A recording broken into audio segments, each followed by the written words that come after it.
What's going on, fellow A-Plusers? It is I, your host as always, Adam Perez, coming through once again with a brand new episode of A-Plus Hero Report, your weekly stop for your Marvel, DC, television, and movie news, going live over on our YouTube page, along with Facebook as well as even our Twitch page. Trying to go ahead and bring that back here certainly a little bit also, guys. So thank you very much for certainly checking us out wherever you're certainly watching us from today. So thank you very much. It's good to certainly be back. I know happy New Year's, ladies and gentlemen. Happy or belated Merry Christmas to everybody out there. Hopefully everybody's holidays went fantastically well. But it's a new year now, guys, 2022, and we are in fact back, our very first show of the new year.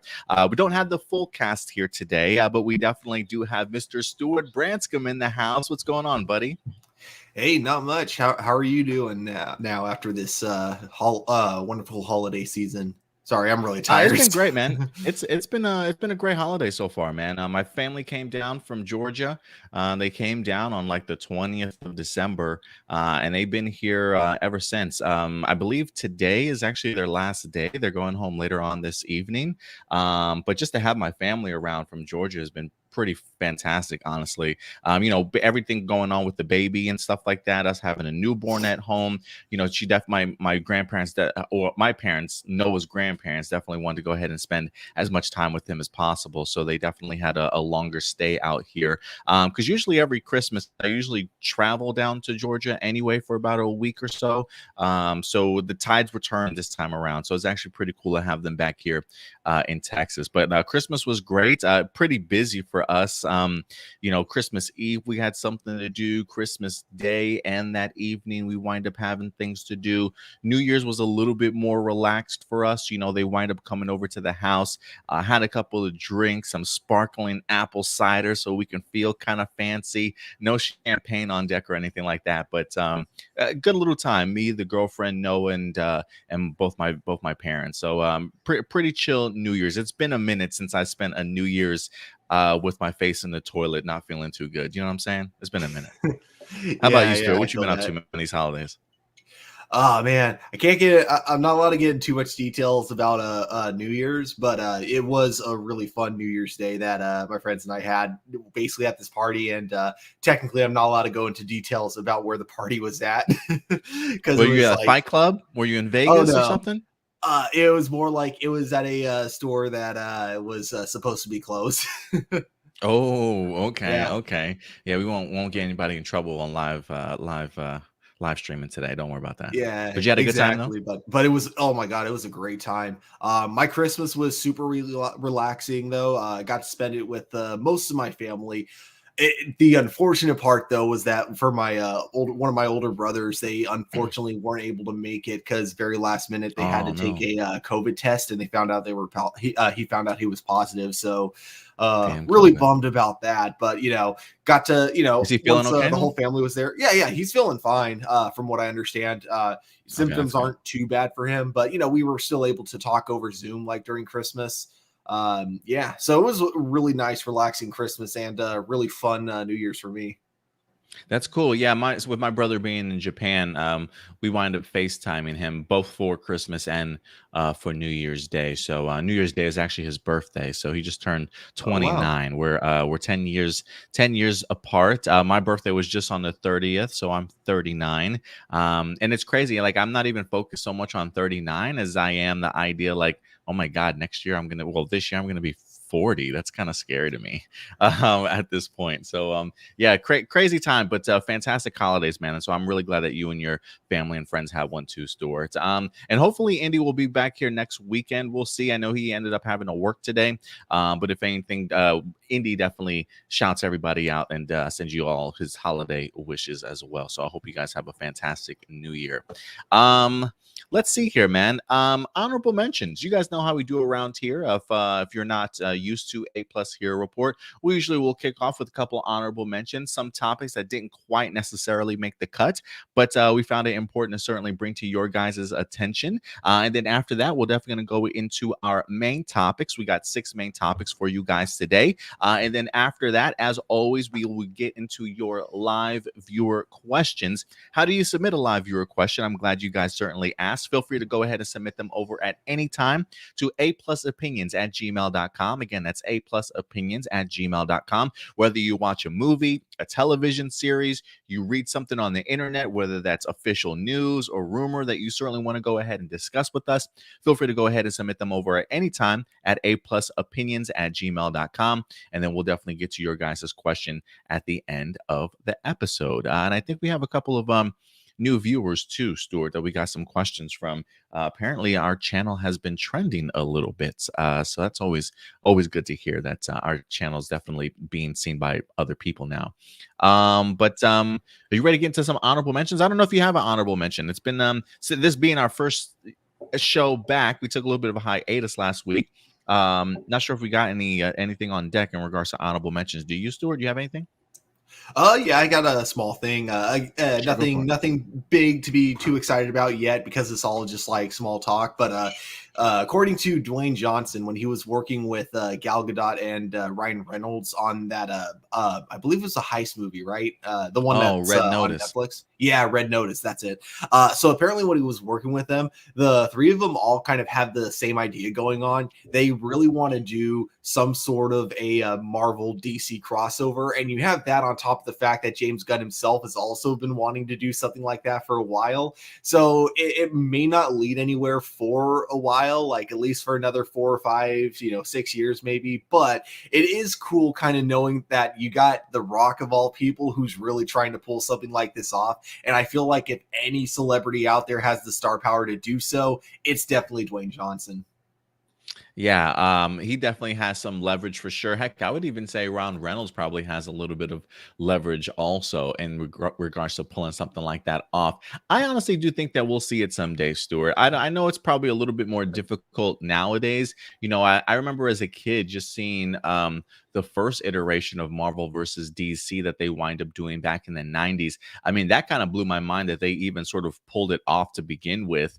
But I feel like with everybody really diving into multiverse stuff these days, I would love to see something like that actually happen, a Warner Brothers versus Marvel sort of movie. I do think that the WB probably needs a couple more films under their belt, really establish themselves, if you will, start introducing a little bit more characters. But yeah, maybe like 5 or 6 years, I think that'd be pretty cool, or at least within the next decade. I think it would be pretty cool to see a Marvel versus DC movie. You think anything like that'll happen? Do you think they'll actually pull it off, or they got the guts to do it, or no? I think it could happen. I think the easiest way, though, if they really wanted to play it safe and like just to, put their foot in the water, they should do a Lego Avengers versus Justice League movie. Because then they don't really have to worry if it ends up being terrible. They don't have to worry about it ruining either brands. It's just, people will think, hey, it's just a Lego movie. So, they tend to be hit and misses. I kind of dig that. Even if, maybe you want to even tackle and bring back Lord and Miller, who did the first Lego movie, which I thought was such a great movie. I would love to see them try and pull something off like that. So we'll see. We'll see if it happens. We got a couple comments already. Some live people certainly joining us today. We got Nathan Moore. What's up, Nathan? He says, not while Kevin Feige is calling the shots. I don't know. I feel like, look, I know Kevin Feige definitely has his image in regards to where he wants to see the MCU go. I mean, they definitely have plans over the next like 5 or so years of movies already set up. But I think Kevin Feige would probably be open to it if it was a really good pitch. If the Russos or Lord and Miller kind of approached him with something like that, I think if maybe he had a lot of creative say, obviously him and whoever else over at Warner Brothers would definitely have to just lock them in a room together and have them come up with some decisions. But I think Kevin Feige would be open to the idea. What do you think? Yeah, I think so. I think the easiest way to do it is like, you got to do it Who Framed Roger Rabbit style. So find characters that they think have like equal value and make sure like they share the exact amount of screen time. So like, Captain America and Superman, for example, make sure they share the exact amount of screen time. Same with Batman and Iron Man, because that was like the deal they did with Roger Rabbit. If Donald Duck was on screen, they had to make sure Daffy Duck had the exact same amount of screen time as Donald Duck. Same with Mickey and Bugs Bunny. Really? I had no idea Yeah. about that. That's pretty crazy. That's pretty crazy. Let's see here. And then we also got Edward Sanchez in the house. Thank you very much, Edward, for certainly joining us here. He says, Happy New Year. Happy New Year to you too, man. I hope everybody's 2022 certainly goes fantastically well. And kicking it off right here, January 2nd today, guys, with a new episode of APlus Hero Report. Also, before we get into our next honorable mentions, listen, we no longer are doing our Patreon anymore, guys. Just because of how busy life has definitely become, not only for myself, but some of the rest of the crew and things like that too. So while we're not necessarily doing our Patreon anymore, we are opening up our Discord community to the public. You can go ahead and join our Discord if you'd like. Sometime today, I'm actually going to go ahead and add a link over on our YouTube page in the description box below for you guys to definitely go ahead and join. The Discord is pretty much, just think of it like a forum community that you can certainly, it's another form of social media for you guys. We did have it available just for our Patreons only. But we have decided, since we don't have our Patreon anymore, to just go ahead and open it up to the public. So if you guys would like another location where you can certainly discuss tons of topics, whether that be from comic books to television to movies to wrestling to Star Wars, whatever the case may be, we definitely have a section, sports even, we definitely have a section in our Discord for you guys also. And if anything, we'll be posting a lot of our news over there, topics that we certainly want to discuss. We'll be keeping you guys up to date in regards to channel updates and whatnot also. So definitely go ahead and check us out over on Discord, which is now available. So I'll definitely work on getting that link up there for you guys, but it will be in the description box below for you guys. Stuart, you're part of the Discord, aren't you? Yeah, I haven't posted on there in a while, but I am still part of it. Yeah, it's a little bit bare at the moment. We're definitely trying to bring some life into it. I think we wind up getting like 4 additional members as of yesterday. Had some really great conversations with Attila about wrestling. Even Marcelino wind up joining us over there as well. So it's definitely slowly growing. And yes, the link to the Discord is in there in the description box below for you guys. It's right next to all of our links for our contact information, Facebook, Twitter, etc., etc. So definitely go ahead and join our Discord community to continue to help our channel grow, guys. All right, a couple other quick honorable mentions that we have for you guys. This one might tickle your fancy, Stuart. Superman and Lois season 2 is certainly almost here, January 11th. It'll be right around the corner. They wind up revealing this brand new poster for us, I think maybe last week or so. And if I'm not mistaken, Stuart, I believe they also announced that David Ramsey is coming back to reprise his role as John Diggle. Oh no, I'm sorry. I think he's actually directing Superman and Lois this upcoming season. Let me go ahead and double check that on our. I believe he's directing episode 2, and it was announced that there's going to be a cameo with an Arrowverse character in episode 2. So I think it would make the most sense if that's the episode that he's going to cameo in. Yes, I believe that is the case. So I believe he's actually directing, and the cameo also that I was mentioning, he also will be in Batwoman this season as well. So David Ramsey is going to be busy for sure. Not only is he directing an episode of Superman and Lois, but also starring in an episode of Batwoman this year. So that should be pretty cool. David Ramsey directed episode, Amy Jo Johnson directed episode this season. I'm pretty hyped for some of the guest directors they have this season. And they had the one woman from Agents of S.H.I.E.L.D. I can't even remember what. Right. Simmons. That's right. She played Simmons, but I can't remember the actress's name. Yeah, that's right. I absolutely forgot about that. So yeah, they got a lot of great great directors certainly on board that I'm really interested to see how they tackle some of these characters. Before we go on though, Stuart. Oh, you know what? One more thing before we do this, but we also wind up getting ourselves our very first poster, official poster. This might be a teaser poster to Doctor Strange in the Multiverse of Madness, coming out May 6th for you guys. Should be a great summer blockbuster, honestly. They wind up actually dropping the teaser trailer for it this past week or the previous week. For those of you who have not had the opportunity to see Spider-Man No Way Home yet, I'm assuming that you guys certainly have, but if you haven't, spoilers here. The very last end credit scene for Spider-Man No Way Home is actually the Doctor Strange trailer. And then they eventually, I think a week later, made it available to the public and actually dropped this. But Stuart, I'm sure you've had the opportunity to check out this trailer countless times. What are some of your thoughts in regards to it so far? I love it. It gives you just enough to kind of get you hyped as to what's going on, but very vague about like the details. I love the appearance of kind of the evil looking Doctor Strange, who I'm hoping is the same Doctor Strange we got in the What If episode. Yeah, everything about it looks so cool. And I like that even though it doesn't look like it's going to be like, a horror movie or anything like that, there's definitely somewhat of a creepy vibe to it that I get from watching that trailer. And I really hope they keep that vibe is like somewhere in the movie as well. Like it doesn't have to like necessarily be present throughout all of it, but I would like to see a little bit of a creepy atmosphere in this upcoming Doctor Strange movie. And one detail someone pointed out on YouTube that I thought was really cool is when they show the Marvel logo, you know how there's like kind of cracks and you see like, different versions of the Marvel logo. One of them that we see is the Fox opening for Marvel. So that leads, that leads a lot of people to think that this could be the movie to introduce some Fox characters. Again, I'm definitely not going to say that's confirmed or anything because that's just some really cute Easter egg, I'll say. But who knows? With everything that we saw in Spider-Man No Way Home, the possibilities for Doctor Strange Multiverse of Madness are like endless at this point.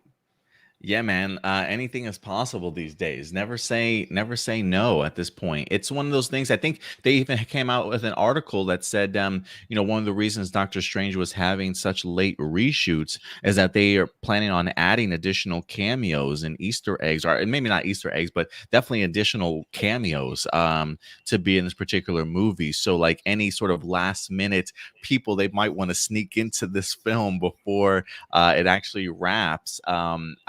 I think should be pretty fantastic. So who knows who's going to be popping up in this particular movie? The way that Marvel certainly has been handling everything, nothing's off limits, man. Nothing is absolutely off limits, and that's really exciting for me.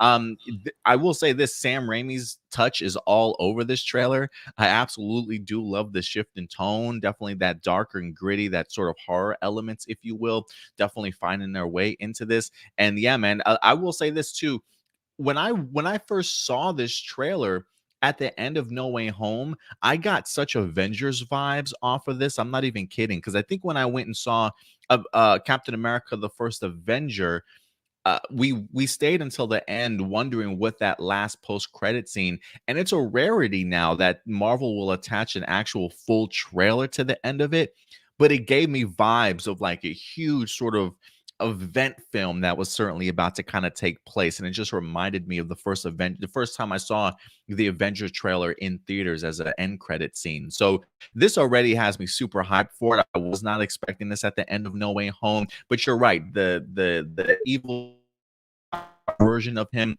I'm assuming that's got to be from the What If series. While I certainly I may be revisiting it again, honestly. And if you guys do decide to go ahead and revisit it, Indy did do reviews for each of the episodes of What If, so definitely go ahead and check it out and hear some of his thoughts when he first originally watched it. And I gotta say, despite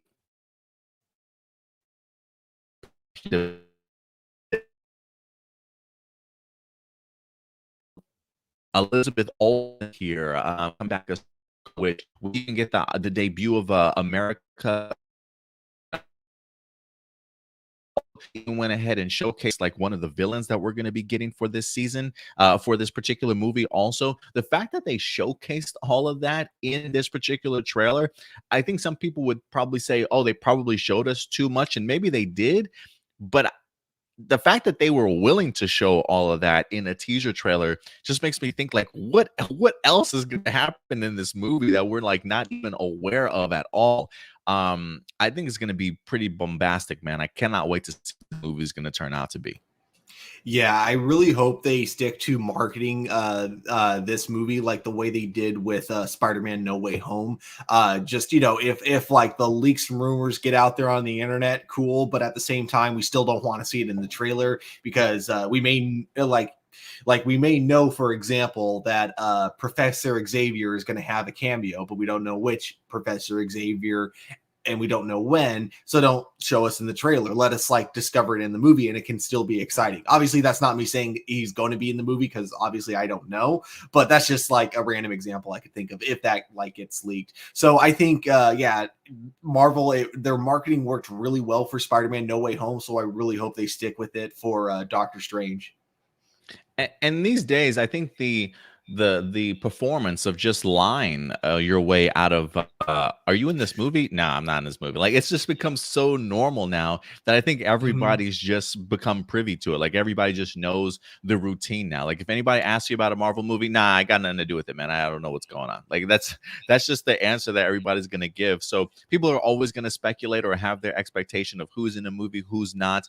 But even based off of what we saw with No Way Home, even with people denying it, and there already being leaks and teases that they are in it, I think it still won people over, and I think people were still happily surprised. Maybe not surprised, but they still received it extremely well. So, yeah, man, I think they're just getting better about not letting people know they're in Marvel movies. So I appreciate it, though. I appreciate the effort that they're giving for sure. Yeah, definitely. So guys, let us know your thoughts. If you had the opportunity to check out the Doctor Strange trailer, what are some of your thoughts, some of your takeaways? Definitely go ahead and let your thoughts be known in the live chat or the comment section box below. And real quick, guys, to wrap this up before we get into our main topics, we unfortunately had to end 2021 on a terrible note, guys. I wanted to go ahead and just spend some time recognizing and honoring Miss Betty White, man. Miss Betty White, 99 years old. I believe her 100th birthday was set to go ahead and be this January sometime. I think like the 17th or 18th or 19th. I could be wrong, but she was so close, man, to celebrating her 100th birthday. But a national treasure, man, has definitely been taken away from us, Stuart. I feel like one of the last genuine people of this world. I feel like Mr. Rogers, Stan Lee, and Betty White, all kind of taken away from us. Stan Lee was it last year or a year or two ago, it feels like. And now, unfortunately, Betty White with her passing. I think everybody absolutely loved Betty White. I don't know if any terrible Betty White stories or if there's anybody on Twitter hating on her right now. Like, I can't even imagine. But she just seemed like she just lived a full and extremely complete life.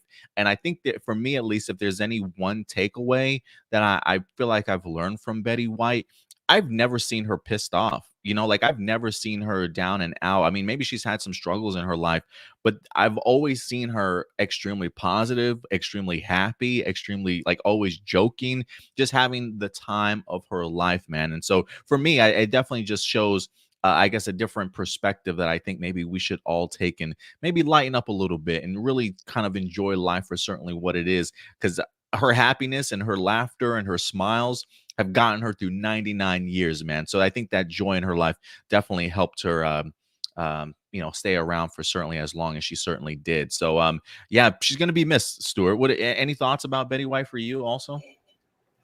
Um, if I'm being honest, I didn't really know much about her, but I did.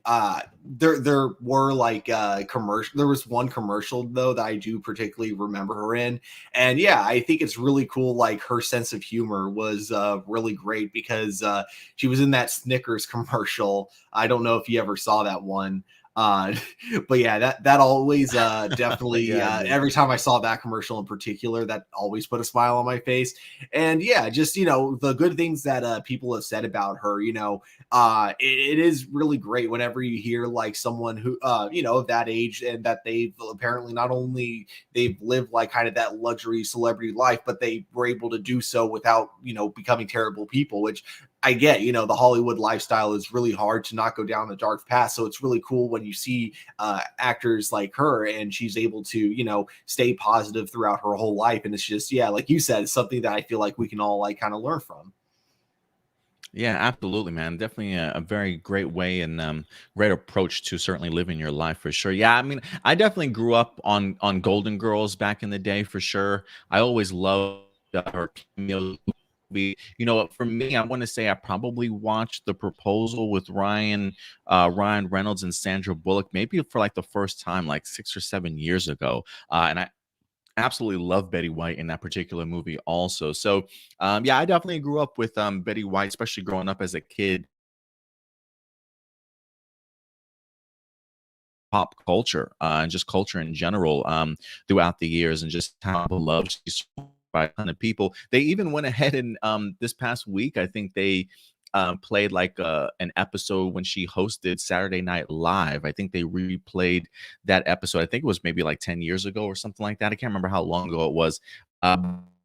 She she's just so genuine when it comes to her humor. But yeah, guys, listen, if you got any Betty White sort of memories, or if she certainly meant anything to you, or anything that you've learned or took away from her time here, whether that be from some of her past movies, her time on Golden Girl, her current stuff, whatever the case may be, definitely go ahead and let us know your thoughts in regards to Betty White in the live chat or the comment section box below. So definitely rest in peace. 99 years old. You know, God, I hope that one day I can, if I'm going to be 99 years old, let me be in the same shape Betty White was at 99, because I feel like she still being able to get around, still being able to do her thing, sort of thing. And she has some pretty good health at 99 years old, to be honest with you.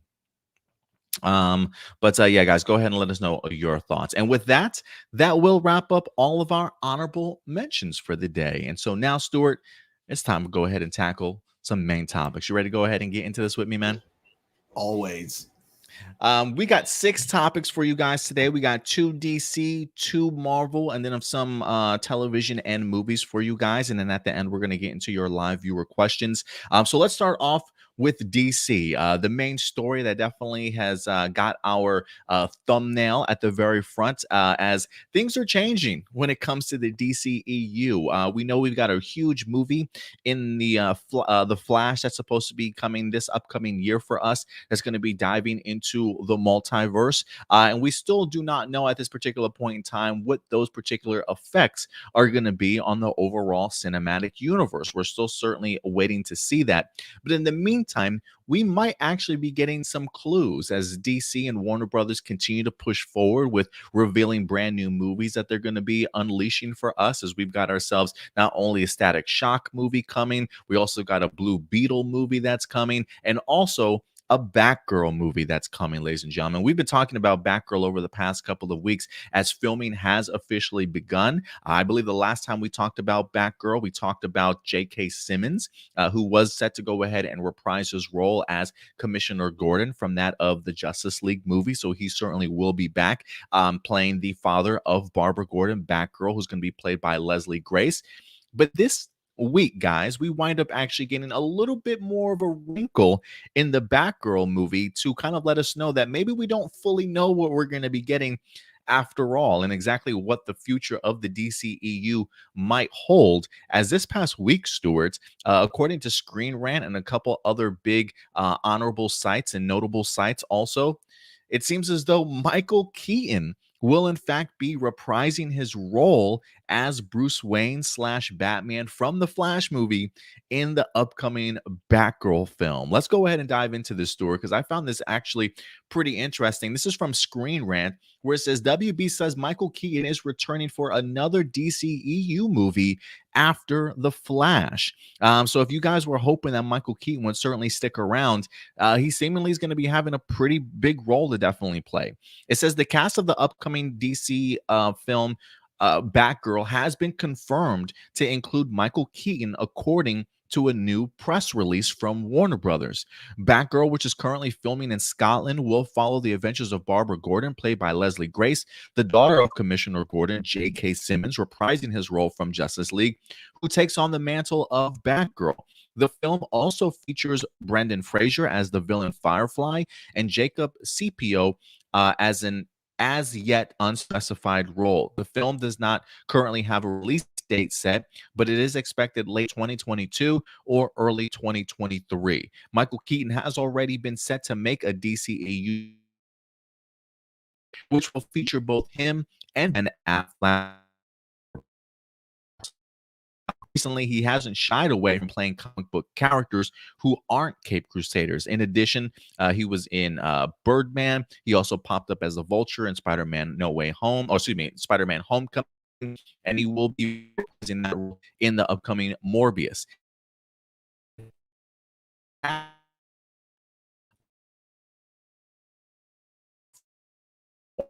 Although it is currently unclear if he will be reprising his role Batman in the film, it seems the most likely avenue for his inclusion. It is also credits are not final and dates are subject to change. So is there still a chance that Keaton's part will not include? So yeah, Stuart, it looks as though Michael Keaton will in fact be for Batgirl. And I gotta be honest, I'm actually pretty pumped for this. Yeah, I want to say when he was first announced to certainly come back in The Flash, I'm always going to be pumped to certainly have Michael Keaton definitely return. But there have always kind of already been speculations that the idea that maybe if Michael Keaton sticks around, maybe this is an opportunity for us to eventually get a live action Batman Beyond at some particular point in time, whether that be movie or TV series wise, you know, maybe an HBO Max series or something like that, which I definitely, the more and more that people talk about it and I see Michael Keaton's involvement, I really like the sound of that. I hope that's a path that they certainly decide to go down at some particular point in time. But for me, just the idea of Michael Keaton alone makes me feel like, yes, the Warner Brothers is certainly doing everything that they can to continue to separate themselves from the Snyderverse sort of thing. Ben Affleck probably has officially been done with Batman outside of this particular cameo role that we certainly see from him when it comes to Justice League. I mean, who knows? Maybe in the multiverse world that we have, maybe there is another adventure for Ben Affleck somewhere out there for another story to certainly be told down some other avenue, whether that be in a limited series or a small little role here type of thing, maybe in the future. But this does sort of feel like maybe Flashpoint will now sort of make Michael Keaton our main Batman, if you will, for this universe. And if anything, maybe they're utilizing this Michael Keaton appearance in here as a way to maybe push that mantle onto Batgirl, right? Like maybe Batgirl will now be our new Batman for the DCEU for all we know. I'll still keep my fingers crossed for a Batman Beyond version at some particular point in time of the Cape Crusader.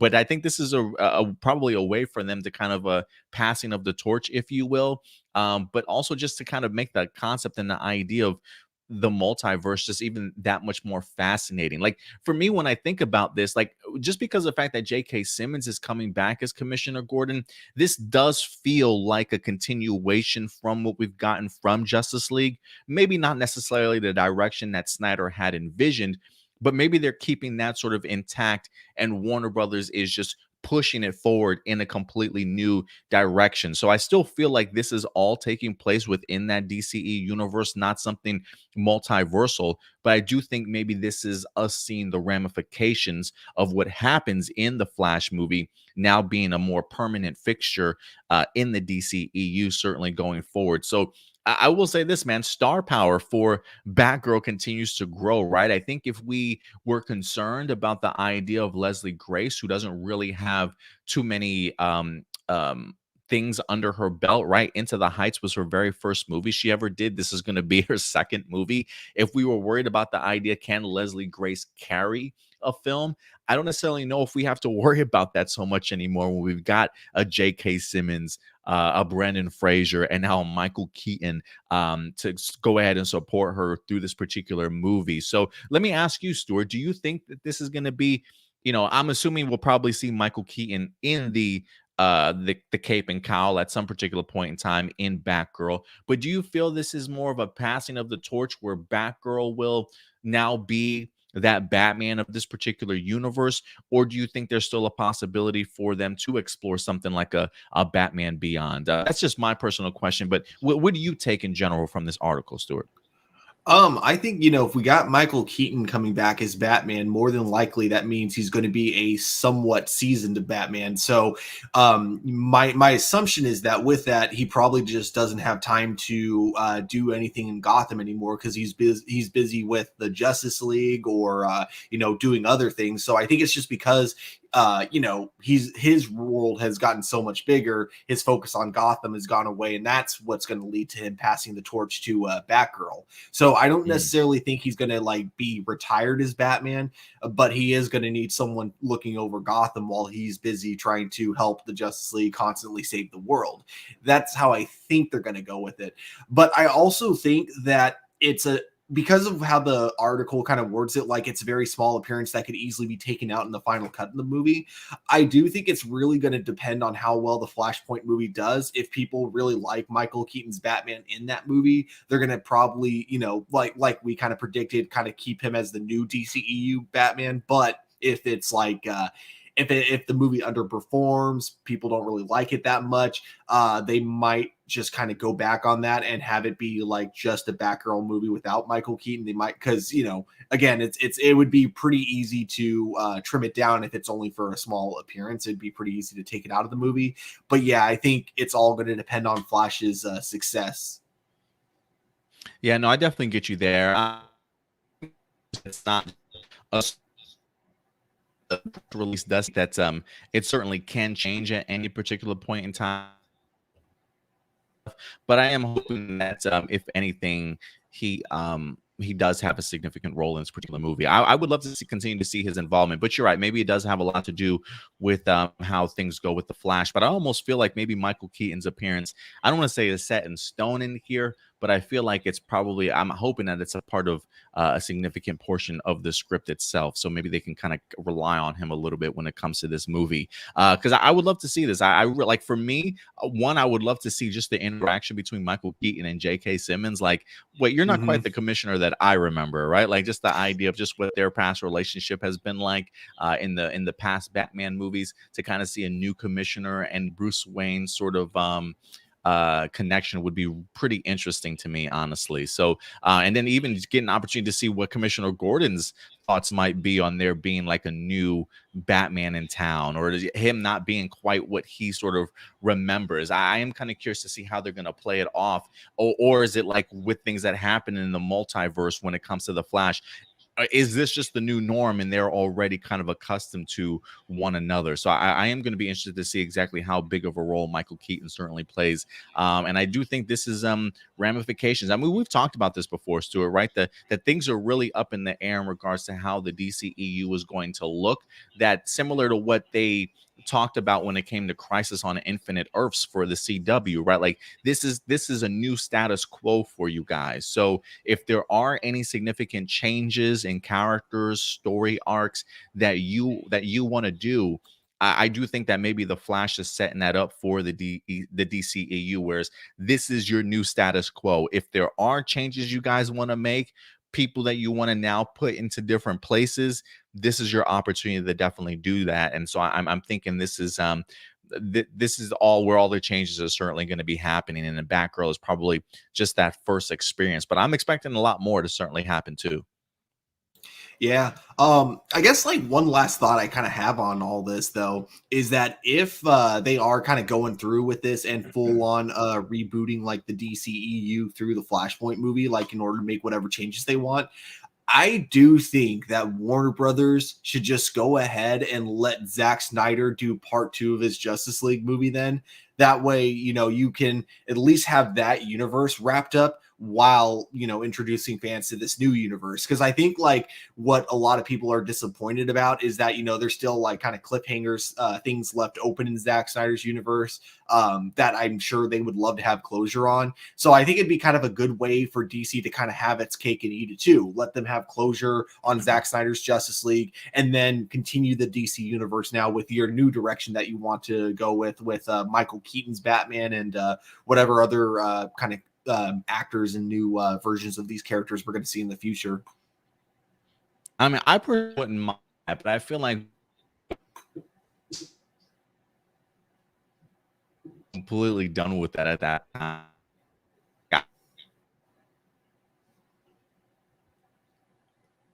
Lagging or freezing right now.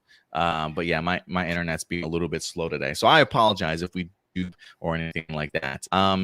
But for me, I mean, I personally like the idea, Stuart. I really do. I just don't know if Warner Brothers is willing to tackle that. I mean, even though the fact that, look, we do have ourselves a multiverse now, I don't want to say there's almost no excuse to go ahead and do that. I mean, you do have an option now of being able to say, hey, the Snyderverse is its own thing. We're trying to establish something else here, especially with the Flash. Maybe we've created our brand new DCEU and the vision that we certainly want. But I still think that there is room for them to play around with other storylines that were certainly left behind if they wanted to, right? Like just let Zack Snyder have his fun over on maybe HBO Max or something like that. Like let that be, you certainly want to. But so we'll see. I do think there is room for something like that also. Quick shout out though, we got Indy in the house. He says, "What's up, Stewie? Good to see you, Indy." He's probably listening or watching us over from work. We got Marcelino Vasquez in the house. He says, "Adam, you're lagging and free." It's a little bit slow today, guys. I apologize. It's the kind of from partying too hard, so I apologize about that. And Nathan Moore does say, "I'd love that, but DC isn't going to do that." Oh yeah, probably not. It would be the smart thing, but and then Marcelino also says that he thinks Zod and Feora from Man of Steel will return in The Flash with Michael and I can't pronounce the name, reprising these roles. It should be that I have seen maybe confirmed, or if there's been like a shot from on the set or something like that to confirm that. But it would be pretty cool to kind of see how things go. I mean, who knows? Maybe they wind up changing that moment where Superman breaks Zod's neck or something, or maybe Supergirl comes in and like interferes last minute or something like that to kind of change the outcome of Man of Steel. There were so many people that were butthurt over the idea of Superman killing somebody. Maybe this is their way of retconning the end of Man of Steel so they can get away with not having to do a sequel. I have no idea, Stuart, but we'll see. I think The Flash is going to be pretty bonkers. To me, that's hilarious that people actually were upset about that, because I don't know. I never had anything against Superman killing Zod in that movie, because it wasn't like he murdered him. It was a situation where it was Zod or the people that Zod was literally trying to vaporize. It was weirdly directed, I'll give it that, because the people could have just easily moved to the left. But what he was going for in that story moment, I actually did think was a pretty cool moment, not going to lie. Yeah, I thought it was pretty great also. And even Henry Cavill talks about that scream that he yells out, I think was kind of improv too. He said they did a couple different takes of it. But if you hear Henry Cavill talk about that particular moment for Superman, he definitely gets it. He definitely gets it. And he felt that it was definitely a really powerful story beat for them to explore, as Superman's story was certainly supposed to be told, because his journey, Superman's journey, was supposed to go from Man of Steel, Batman versus Superman, the two Justice Leagues movies, and then into his Man of Steel 2, which I know people were always complaining about the idea that, oh, it's Superman's too dark sort of thing. We want that Boy Scout back, right? And that was where his path was certainly going to be leading by the time we get to Man of Steel 2. And that Zod moment was definitely an important reason for that. So a lot of stuff that Zack Snyder had planned that unfortunately not going to come to fruition.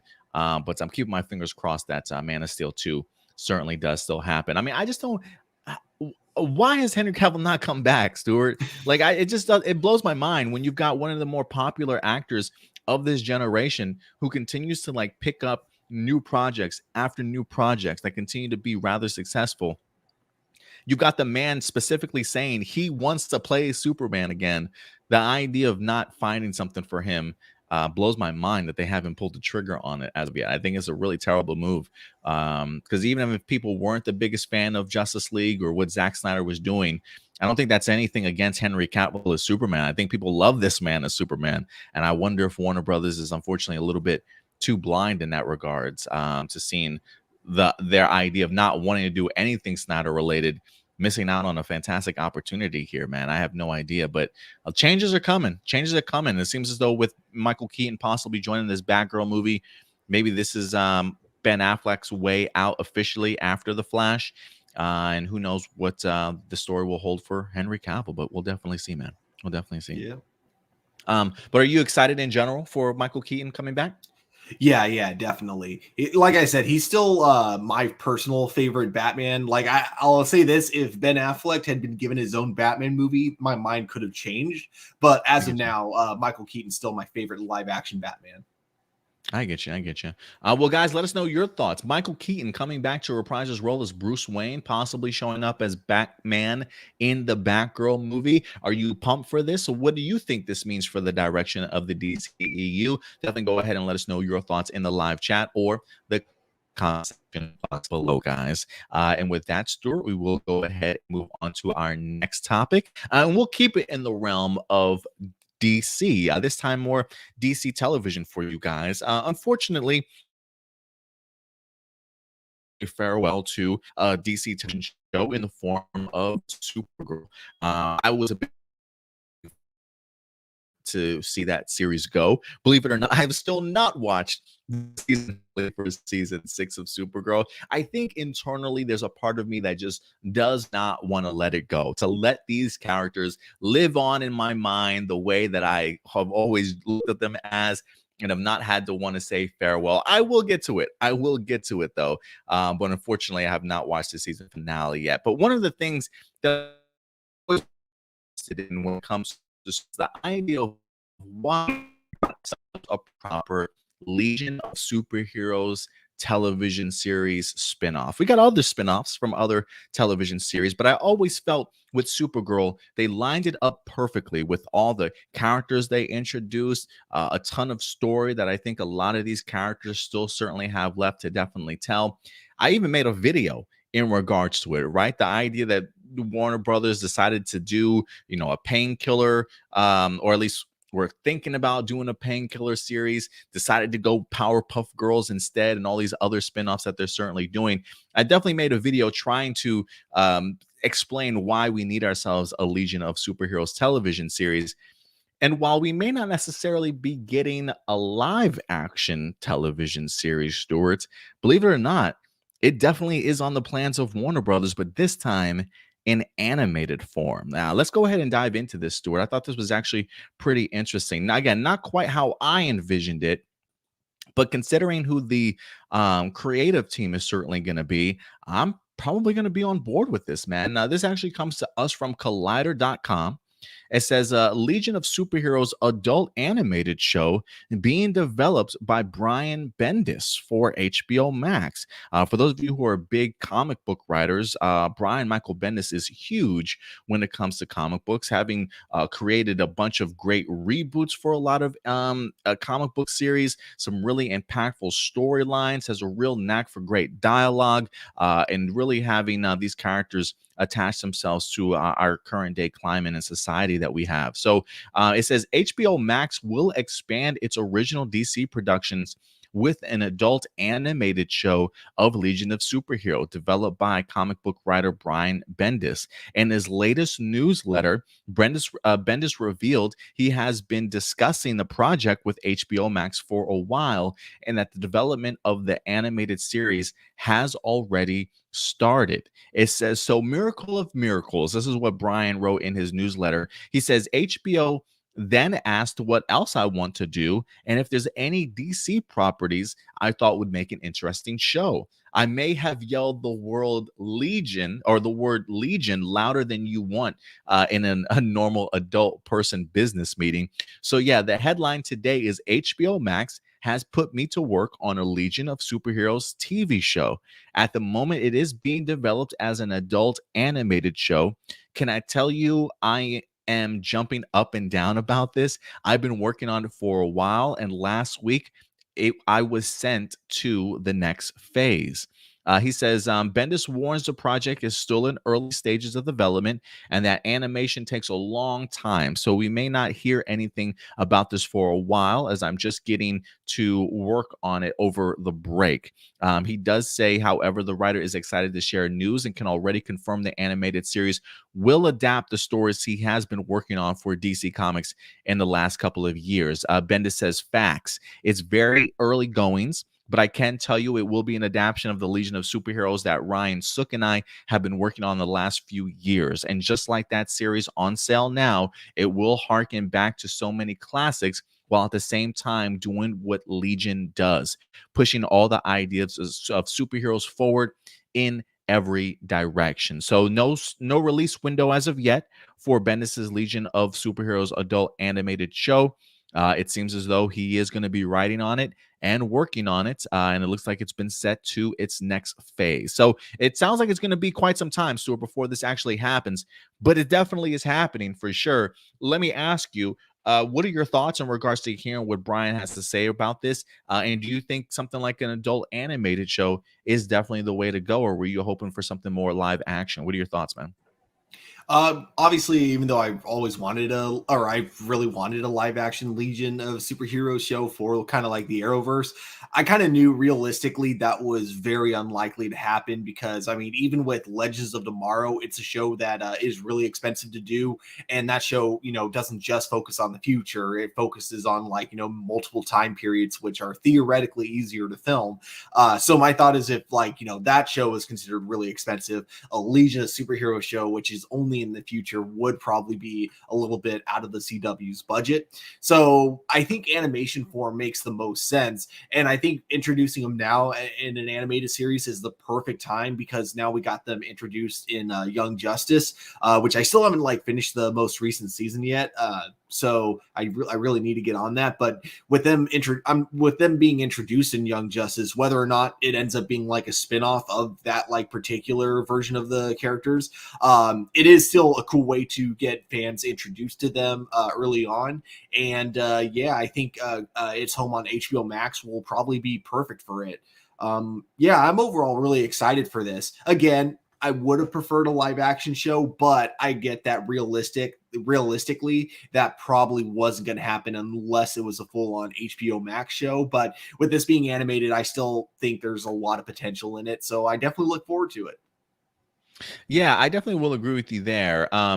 You do bring up a good point. As much as I always pushed for a live action show, just based off of Legion and what it encompasses, all the set pieces, all the massive amounts of characters, those are probably a little bit difficult budget wise for CW to definitely handle in the live action form. So for this to kind of go more animated show, especially on HBO Max, I think this is a win for the group. I really do. I think there's just so many characters for them to definitely juggle that I think when it comes to animated form, it would probably be a ton easier. And if we're talking about HBO Max here, I'm really hoping that we're talking about just really top tier sort of art styles and artworks that's going along. Now, whether or not this is going to be a continuation in the sense of what Young Justice created for us, or if this is going to be something all on its own, I'm thinking it's more or less all on its own, but I could be wrong. I mean, he does talk about that this is going to be heavily influenced from his comic arc on Legion of Superheroes, which I actually did pick up and start reading.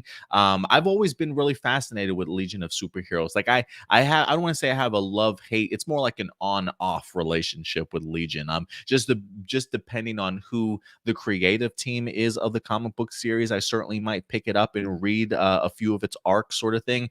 And I'm such a big fan of Brian Bendis and just the way that he tackles characters. Like if there is anybody that knows how to handle groups, like big groups of characters, it's definitely Brian, from just some of his dialogue and some of the interpersonal relationships that he winds up building with his team members. So I do think this is the right man for the job. I absolutely love the arc that he was doing in the comic book form. And if he can kind of take that same level of creativity and put that towards an animated series, I think we'll definitely have a big win on our hands. I believe in that series, Superboy winds up actually being pulled from present time into the 31st century and winds up joining the Legion and just sort of learning about the future and things like that. Also, a great learning curve for Jonathan Kent in regards to becoming a superhero. So I'm kind of hoping that that's the route that they go, that Superboy will probably be at the forefront of this group, along with Mon-El and Saturn Girl and Brainiac and the rest of the group, Lightning Lad and all those characters and things like that. So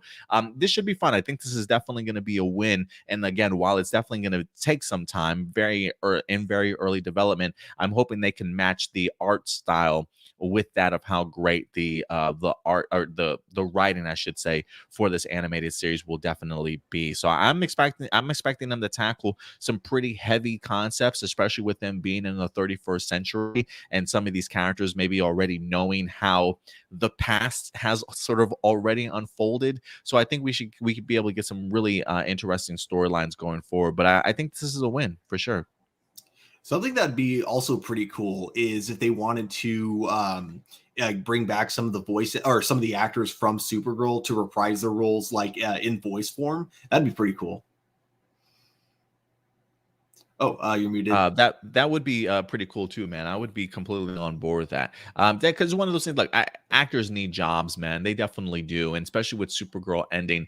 I don't really know what the future of some of those actors definitely hold, if they're going to be doing cameos and other Arrowverse shows. I mean, we've seen Kyler Lee already reprising her role in The Flash for the crossover event, which was pretty cool. But like after that, I have no idea what's going to happen with some of them. So it would be pretty neat to kind of see what's Melissa Benoist's Chris Wood. Is that her husband's name, right? Chris Wood. Yeah. I would love to see him come back and reprise his role as Mon-El in a voice acting role. I think that'd be pretty cool.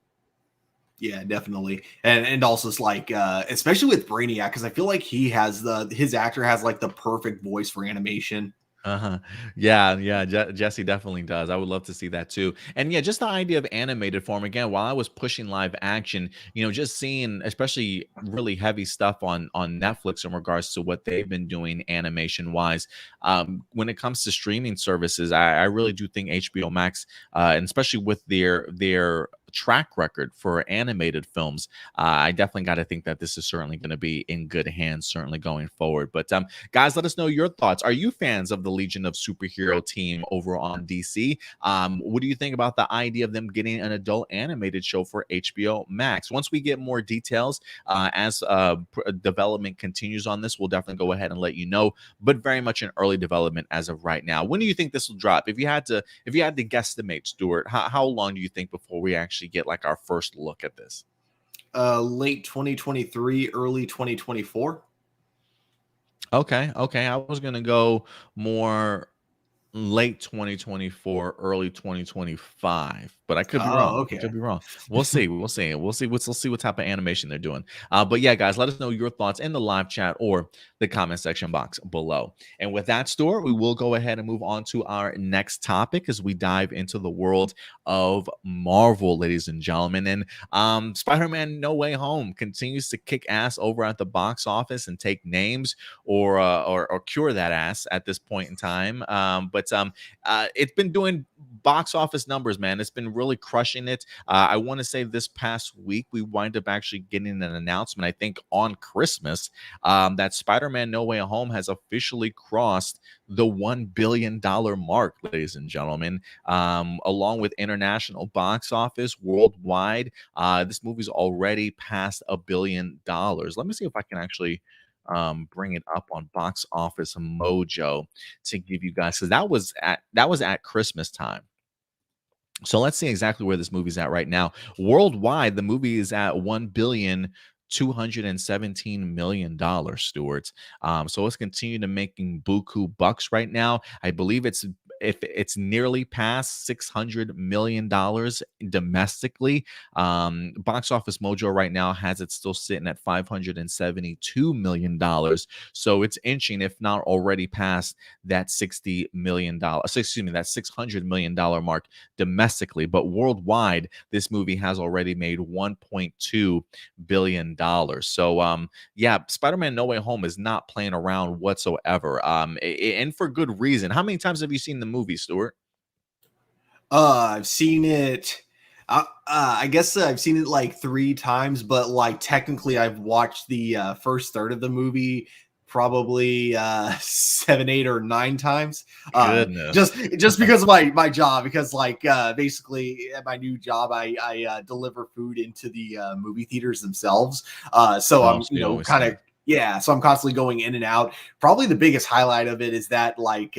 I get to hear audiences cheering all the time, like when it comes to a lot of the big moments, like just in case like people in the chat haven't seen it, I won't spoil it, but there's that cameo in the very beginning of the movie when Peter's in trouble, and that was one where like every time he appears, everyone cheers, and then every time he does that really cool thing, everyone like also immediately cheers.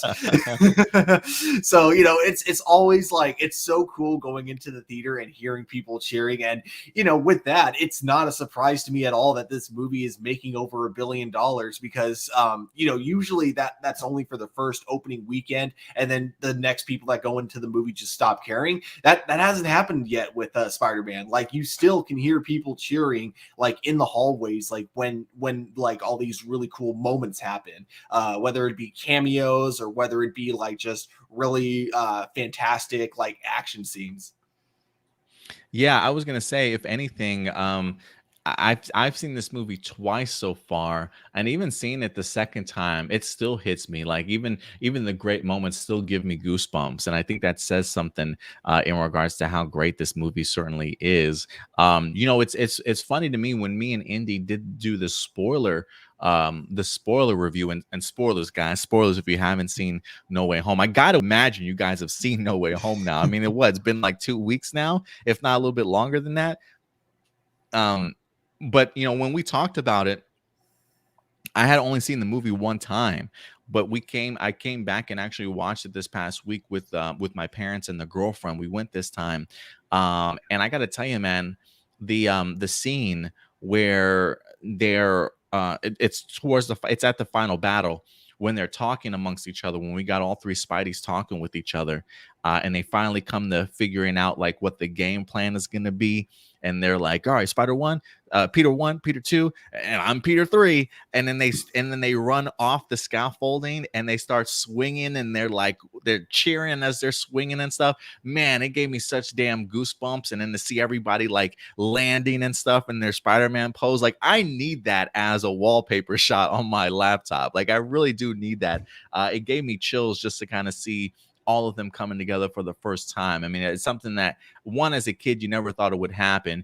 Even when you watch the Sam Raimi Spider-Man, Andrew Garfield Spider-Man, you never thought that this particular moment would kind of happen. So to see all of them on screen together, just absolutely monumental, and such a huge moment in cinematic history, if you ask me. I mean, you take movies like Avengers Infinity War and Endgame that have their own sort of historical cinematic purposes. I feel like this is just another one of those great moments that I think as a kid, or just as a fan of these movies, you never thought you would see, but once you see it, it's jaw dropping, man. So like for me, I can absolutely see why this movie makes as much money as it does, and why it continues to be so strong, and why so many people absolutely love this movie, man. It really does surprise me so much, in fact, that it seems as though, Stuart, they may be trying to push this to the Oscars this year, because of the fact that this is like one of the biggest movies that has dropped all year long, not just financially, but has had the impact that it certainly has. Let's go ahead and dive into this. This is from the Hollywood Reporter. It says Oscars, Spider-Man No Way Home team plans best picture push. Maybe even the idea of Tom Holland open to hosting it. This is an exclusive. It says Tom Holland, Kevin Feige, the Sony chief Tom Rothman, and producer Amy Pascal speak with the Hollywood Reporter in the aftermath of this film's strong critical and historical commercial debut. It says in 8 films released over the last 19 years, Spider-Man has saved people falling from buildings, car hangings, over bridges, and the world from any number of evildoers. But with the most recent film about the comic book superhero, did he also save the theatrical movie-going experience? And could he yet save the Oscars too? And so they talk about really how big this movie definitely is. It says, with that sort of stats, it looks like an obvious contender for a Best Picture Oscar nomination, if that is, you can get past its genre. To date, the only comic book inspired superhero movie has ever been nominated for Best Picture. Only one, not The Dark Knight, not Iron Man, not Avengers Endgame, but 2018's Black Panther. And if you ask me, Stuart, No Way Home is much better than Black Panther certainly was at its time when it was certainly released to be nominated for Best Picture. But at a time when the movie theaters and the Oscar telecasts are hanging by a thread, should that really matter? I would argue not, as did 4 key players behind the film, each of whom is an Academy member and has experience with the Oscar game, during the conversation we had this week. So this looks like this article is them pushing why Spider-Man No Way Home should be in contention for Best Picture. This is what Tom Holland says. He says, you can ask Martin Scorsese, would you want to make a Marvel movie? But he doesn't know what it's like because he's never made one, asserts Tom Holland, who has played the title character in the 3 most recent Spider-Man. He says, in reference to journalists and filmmakers' often condescending attitude towards superhero films. I've made Marvel movies, and I've also made movies that have been in the conversation in the world of the Oscars.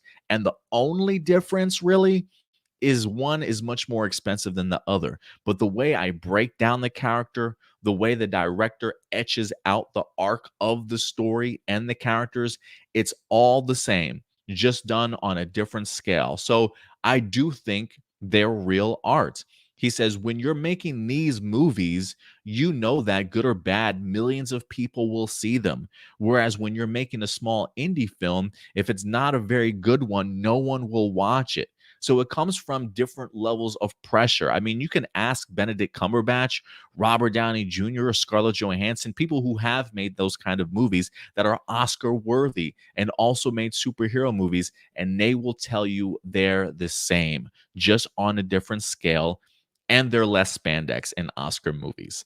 So that's just one point of view that we get from Tom Holland. What do you say in regards to that, though, Stuart, in regards to them trying to push No Way Home to the Oscars? Do you think, at least when it comes to Tom Holland, he makes a good argument here that we should be paying more attention? Or is it that also the idea of maybe the climate that we're in today with the pandemic, the idea of how impactful No Way Home has been on the box office and into theaters, letting us know there is still life out there in the box office?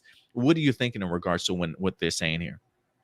So, in terms of what Tom Holland is saying, I pretty much agree with him like 100% on everything about that. Yeah, like I think, one of the things of why it would be kind of easy for Martin Scorsese to criticize superhero movies in general, not just Marvel, is just the idea that he hasn't actually worked on one.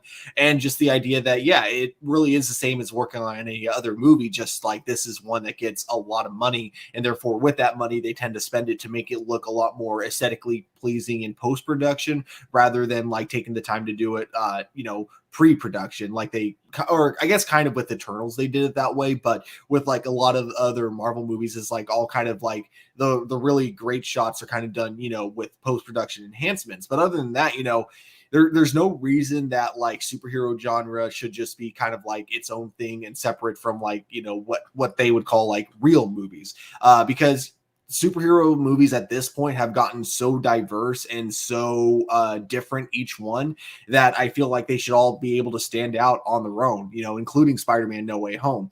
As for whether or not this one is, or whether or not Spider-Man No Way Home should be an Oscar contender, I don't know if I'm the person to say yes or no to that, just because I haven't seen enough movies this year to really compare it to a lot. So as of now, I would say, yeah, definitely go for it. Especially if Tom Holland gets a nomination for Best Actor, because I think this performance he gave as Peter Parker was absolutely phenomenal. So I really hope he gets some recognition for that during the Oscars. But, for the movie itself, again, it's not that I'm against it. It's just that I haven't seen enough movies this year to really have an opinion as to whether or not this one would be like Oscar worthy.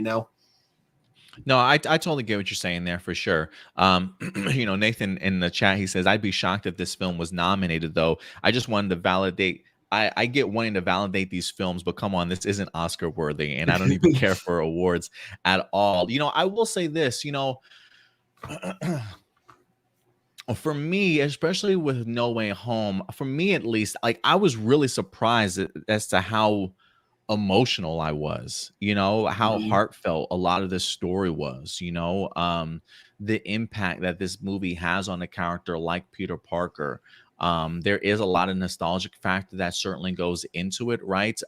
You got a lot of moving parts for sure. But the way that it's executed, I think, is so incredibly brilliant. And to be able to give, like, when I go and sit down into a movie, I want to have those sort of breathtaking moments where I do feel chills, or I do feel levels of excitement, and I do get goosebumps, or I do get a little bit choked up, right? Or a little bit teary eyed because of maybe not how great the writing is, but maybe also how great somebody's performance certainly is. And I think for me, Tom Holland, this is probably his best performance that I've seen him do it in. And I think because of the fact that I felt all of those emotions going into this movie. While I don't necessarily know if this should walk away with a Best Picture award on its mantle, I can see it maybe being nominated. If we're gonna nominate a 2018 Black Panthers, and some people could say, oh, they only did it because of just its impact that it certainly had. I don't see why Spider-Man No Way Home probably taps into that same level of impact, if not more, on just a storyline and writing sort of purposes. I do think this movie is a better movie than it was of Black Panther. So if we're going to go based off of another superhero movie that has been nominated in the past, and maybe some people will say rightfully so or wrongfully so, No Way Home is a better film than that one is. And that's just me though. You might like Black Panther more than No Way Home. That's certainly fine. But for me, I feel like No Way Home is a much better film that's just been put together, has worked its ass off to get like where it's at today. This feels very much like I don't want to go so far as to say Lord of the Rings in a sense, but like even when Lord of the Rings Return of the King was nominated, like that felt like a seismic shift. The fact that they even paid attention to the idea of this fantasy movie gaining that sort of recognition, right? But I think it's also the impact cinema wise that the movie had with Fellowship of the Ring, The Two Towers, and the culmination of this trilogy in Return of the King. A lot of that getting its recognition for and what it did in the box office too. And so when I look at No Way Home and I look at this as a conclusion to a trilogy, what this movie has earned up until this point, taking past films that have been done in cinema history and orchestrating it into this film to really make a very emotional film that I think performance wise, acting wise, can probably hold up to any of other movies that we've had this year.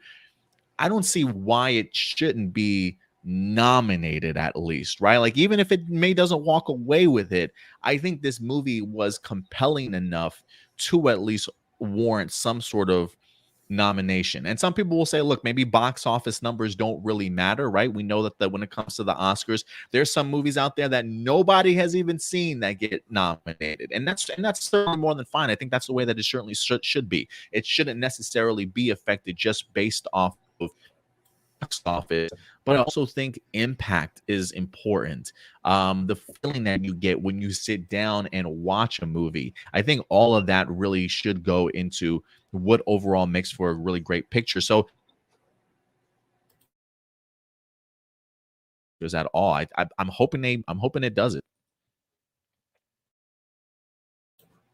Yeah, definitely.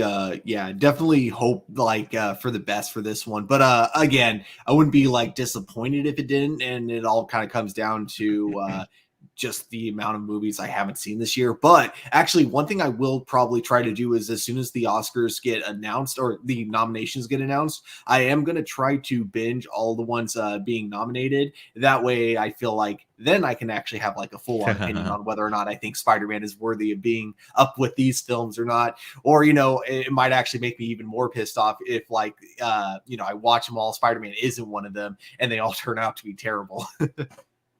Yeah, no, I definitely get you. And I do think that's probably the fair route to certainly go. Let me see. We got Amy Pascal. Let me go ahead and bring up this article also. Let's see what else they say in here. It says just because they're a certain kind of genre doesn't mean they're not quality movies. We all got in this business to make movies that people want to see, that make people feel things. And I think this movie legitimately does that. I definitely agree with her there. We got Tom Rothman here who says quality commerciality is really hard to do. He says No Way Home is a superb filmmaking, and this is what the Academy needs to stay connected to. I'm Mr. Fox Searchlight, right? Referring to the fact that in 1994 he founded that division specifically which became known for art films that went on to the Oscars and served as its president for the next 18 years. I love art films. I think it's fabulous that art films are now recognized at the Oscars to the degree that they are, but not to the exclusion of quality commercial cinema. He says half jokingly about No Way Home, we have to overcome weirdly the prejudice against the fact that it's a big hit. And I do think some people get butthurt at the idea that, you know, these big commercial films do tend to make more than these smaller films from time to time, and almost like they didn't put the same amount of effort and blood and sweat and tears as maybe it takes to do an indie film. I would say it's exactly the same though. Kevin Feige also added, he says, I think both of these type of films deserve recognition. I hope that the Academy members think or will think about the artistry that goes into storytelling that connects with a wide range of people on a very emotional level, emphasizing it's a good thing when people are in the theater and they stand up and cheer. It's a good thing when people are wiping tears because they're thinking back of their last 20 years of movie going and what it has meant to them. That to me is a very good thing, the sort of thing the Academy was founded back in the day to recognize. And I think that's where I'm coming from too, Stuart, in the sense of this is that, you know, if you're going, it'd be different if it was just spectacle after spectacle, big, you know, special effects on the screen with no sort of emotion or, you know, anything attached to these particular films. But the fact that we are not only getting these high class actors, but they're taking their skill and putting in some incredible performances on top of movies that are big budget, you know, it's almost as though it's become, you know, prejudice against the idea like, oh, big budget films don't count because they've got more of a budget. No, at the same time, we flop a ton of times, but the ones that have great writing, great performances that tug at your heartstrings and make you feel something, I think are the ones that are certainly worth recognizing. So I definitely get where all of them are saying. What about you, Stuart? Yeah, 100% agree. You know, I think what happens a lot of times with like kind of the smaller features is they tend to be for a very specific audience. They tend to be like, hey, we're reaching out to a very specific type of people and it's going to connect with them in that way. Whereas superhero movies, even if a superhero movie is trying to connect with a specific audience, that's usually not the big draw about it. The big draw about it is that it's a superhero movie with a lot of spectacles and like, you know, you're going to want to see it regardless of if you relate to this category. And because of that, it's able to hit not just one person, but essentially everyone. And I'm thinking that that might be why they don't get like Oscar nominations that often, is because, you know, the audience that is hitting just isn't quite the audience that works for the Academy, essentially. And that's why, you know, you'll see it a lot more often, I think, at Academy Awards than you will at the Oscar, because like, I think, no, not Academy Awards. What's it called? Not the Oscars, but there's like another movie. It's just Like called the Academy Golden Awards. Globes? Golden The Globes, Golden yeah. Globes? I think, because yeah, with that you tend to see a lot more diversity in terms of the type of movies that get nominated. So I kind of, you know, so for me personally, I kind of care more about the Golden Globes than I do about the Oscars, because, you know, the Oscars, it's only going to be like very specific people looking for very specific things, and it's going to be extremely biased because of this. Golden Globes, it feels like you have a much more diverse amount of people voting for these movies, and that's why the movies end up being a lot more diverse. A friend of mine even pointed this out. That I think is kind of interesting. A lot of times what gets, you know, picked for Best Picture can be based on what type of year we're having. If we're having a really depressing year, the heartfelt type of films are usually the really cheery, heartfelt movies are the ones that win Oscars. If it's a really, you know, happy year, nothing really terrible has gone on, people, you know, want to be depressed, so they go for the really depressing movies to get an Oscar. It's kind of interesting. You look back and it's very true. There's a lot of times like that. That's why it feels like, you know, recently a lot of you know, kind of cheery, heartfelt movies are the ones winning Oscars now, because, you know, these last couple of years have been kind of depressing for a lot of people. Yeah, I mean, it definitely could have something to play with it. And I think also the fact that even just based off of where 2021 left us at, or what everybody certainly had to endure that year. I mean, us clearly still dealing with the pandemic and stuff. I mean, I think the fact that this movie has made so much money and people like said, screw the pandemic anyway, and still went out to the movies. Like, I felt like this is a jolt that people needed in their lives, at least, to go ahead and wrap off 2021 in a great way. And I guess if you look at where society is these days, if they're going to go based off of like impact alone, or where the timing of this movie, I think that's just another addition as to why they should sort of pay attention to it. And I'm not one that always, and I'm not the type of guy that's always pushing for a ton of movies comic book wise to ever be nominated for best picture. Like, there are usually a lot more movies that I see that year that are significantly better, right? So I'm never a big Mhm. proponent of Marvel and DC movies should be at the front of the line sort of thing because they make the most money. I'm really never one for that. But I think out of all the movies that I've seen this year, this has probably been the most impactful one for me, that I can continue to watch over and over again and actually walk away feeling something. And I think there's a lot to say about that. And so we'll see what happens. Hopefully the Academy changes or has a little bit of a more open mind. Maybe we should get some more fresh blood in there these days, guys. What's the average age of the Academy right now? Like 85? No, I don't know. I could be wrong. But I would be curious to kind of know that. But we'll see, guys. Listen, regardless if you were big fans of No Way Home or not, everybody certainly has their opinion on it. Do you think No Way Home should be pushed for the Oscars? Do you think that Kevin Feige and Tom Holland and Amy Pascal are making great arguments as to why comic book movies in general, especially when they hit like this, should be recognized a little bit more instead of sort of that prejudice, that stigma, if you will, that's kind of being pushed against them? I definitely would be curious to know your guys' thought in the live chat, or the comment section box below, guys. And we'll definitely keep you posted, and whatnot, as we get closer to Oscar season. All right, Stuart. And with that out of the way, we will dive into another Marvel topic for you guys today.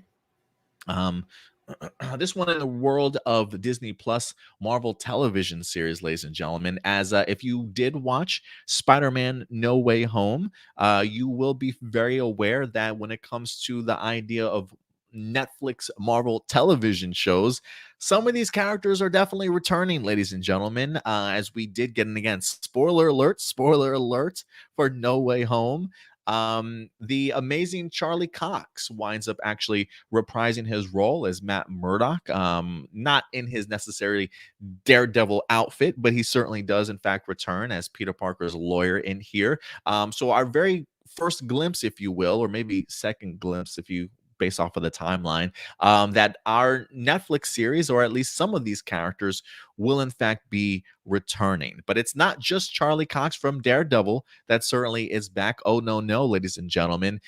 But also, the Kingpin has officially returned, ladies and gentlemen. If you're not watching the Hawkeye television series, do yourselves a favor and definitely go ahead and check it out. Honestly, Stuart, I think the Hawkeye series might be a series that I will watch every Christmas now. I think it just has that Christmas feel and Christmas vibe to it, that I was actually a really big fan of. Didn't take itself too seriously, just seriously enough to go ahead and put together some pretty good television, to say the least. But the Kingpin is back. And not only is the Kingpin back, but Vincent D'Onofrio, that played Kingpin in the Daredevil television series, is back also to go ahead and reprise his role. And in the last episode, the season finale of Hawkeye, we got the opportunity to see him shine like none other as he wind up returning in here. And so with the end of the Hawkeye television series, the big question right now for Vincent D'Onofrio and playing the character of Kingpin, where do we go from here, ladies and gentlemen? Will he have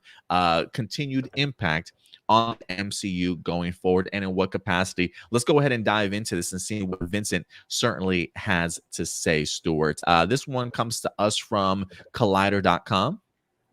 Vincent D'Onofrio on returning as Kingpin for Hawkeye and his character's fate. It says Hawkeye, which first premiered November 24th, picks up with the continuing story of the MCU 2 years after the universe changing circumstances of Avengers Endgame. Clint Barton is hoping to spend a quiet and uneventful Christmas with his family, but those plans are derailed quickly when his paths cross with that of Kate Bishop, a skilled archer who has her own personal history with Hawkeye. The series also promises to follow up on the aftermath of the MCU film Black Widow, which saw Yelena Belova being mistakenly led to believe that Clint was responsible for Natasha's death on Vormir. It says after the season finale, Collider had a chance to chat with Vincent D'Onofrio, who returned to the MCU for the Disney Plus series by reprising his role of Wilson Fisk, aka Kingpin. Over the course of the brief interview, he explained whether his version of the Kingpin is a continuation of the character we already know from the Marvel Netflix shows and what post-blip events after Kingpin or after Avengers Endgame were like for Kingpin. So a couple of questions here. It says, returning as Kingpin, did you consider it a different iteration of the character with a different backstory, or do you look at it as a continuation of Wilson Fisk that we already know? This is what Vincent D'Onofrio says. He says, I think it's definitely a continuation. Like, there's no difference to me. There's the physical strength that's different. The fact that he can take more violent abuse, physical abuse is different, but it's very clear with the writers and the producers and the directors that I'm continuing the same man that was in the series a few years ago in Daredevil. His emotional life, he operates through the pain of his childhood. That's how he operates and still does. And it doesn't matter whether he is enjoying himself or if he's having a tough time in life, whatever's going on in any scene, it's always coming through the events that happened when he was a kid. And so that's the same character to me. And I definitely knew that this was after the blip and that he's had less power than he did and wanted his city back for Hawkeye. And that's the way I approached it. I think in my mind, I don't know how they think about it at Marvel overall, but in my mind, I think that they connect as many dots as they can in the canon stuff. And with the canon state of mind, and some dots aren't possible to connect, but most are easy to connect. And I think that's what they try and certainly do. So he definitely feels, for the most part, just based off of what he feels. He says that the writers and producers and the directors made very clear is that he's continuing the same man in this series from a few years ago, just post blipping here, Stuart. So what are your thoughts in regards to hearing that? To me, I think, like, regardless of whether or not Daredevil, is going to be the same continuity, I think that, yeah, the fact that he's still playing it the same way is awesome of him. And I think that's the way we're going to see it, like, going forward in the future. To me, the scenes that we got with him in Hawkeye, they did feel like moments that could have easily been in Daredevil. Like, they really felt like a new season of Daredevil that you haven't actually seen, so you were just watching these moments with Kingpin out of context. And it works really good because he gives it the same performance that we got to see in Daredevil. The big difference that he brings up is that he's a lot stronger and a lot more durable than we saw in Daredevil, which, I mean, you can easily explain away with he's been working out. We know that he definitely worked out a lot in prison. So you got to imagine, for the next, God, I mean, how long has it been since Daredevil ended? Like 6-7 years? You got to imagine that he's still, keeping in shape, especially post blip. And yeah, it would be cool to I really hope they do explore his backstory more, because, they make it seem like he lost a lot from half the universe disappearing. So yeah, from the blip. So I'd be very curious if we're ever going to get kind of a flashback of, like, where he was before that happened and where he how he ended up having to rely on such a weird group like the Tracksuit Mafia. It would be kind of cool if we ended up getting, like, a full backstory on that in the Echo spinoff show. But yeah, I do love what he says here, and I do see exactly what he means when watching Hawkeye episode 6. He really does feel like the same Kingpin that we got in Daredevil. And let's see what else they wind up saying in here. They do ask him another question. I definitely have to ask you about the ending scene of the finale with Maya, that final confrontation, because it does leave a little bit up in the air in terms of the fate of your character. When you were approached to reprise the role, was it indicated that Hawkeye was only the beginning of Kingpin being in the MCU? And he says, I can comment personally. I can't comment about any fact because they just don't tell me. So it made me hope that it would continue, and it still makes me feel that way. I mean, in my mind, well, I guess that's kind of spoilerish, but he says, I walked away from Daredevil. At first, I thought maybe he'll come back somehow. And then very quickly after that, I thought I was walking away for good. So I had always hoped, because of the fans wanting him back and everybody, I'd hope that I would come back. So I feel that same way now. And they do ask if he might pop up in the Echo spinoff. He says, I think it would be great. I remember the comic run. It was one of my favorites, the father-daughter relationship between Maya and him. And I would love the opportunity to do that. So while they definitely haven't told Vincent D'Onofrio if they've got plans for the Kingpin certainly going forward, I definitely do think there's plenty of more story to definitely tell, especially if you take into the relationship that he has with Maya in here. And so for me, I really enjoyed the concept of the relationship he has with Maya. So there's a part of me that certainly wants to certainly come see him come back, just based off of his particular fate at the end of Hawkeye. Look, if the guy can literally take an arrow to the gut, I think Homeboy can take a bullet or two type of thing. It's just the Kingpin, right? Like you said, he's just maybe a lot more can handle a lot more abuse this time. So there's a part of me that's hoping that he definitely returns. I definitely do think that he will.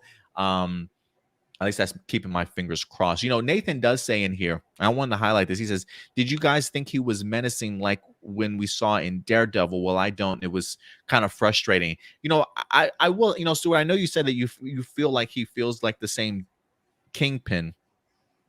And there's a couple things that I kind of want to say to what Nathan is saying here.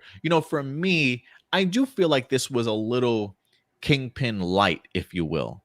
It's not so much that it frustrated me, but I think for me, I think it's also understanding where the character is in his life at this point in time, right?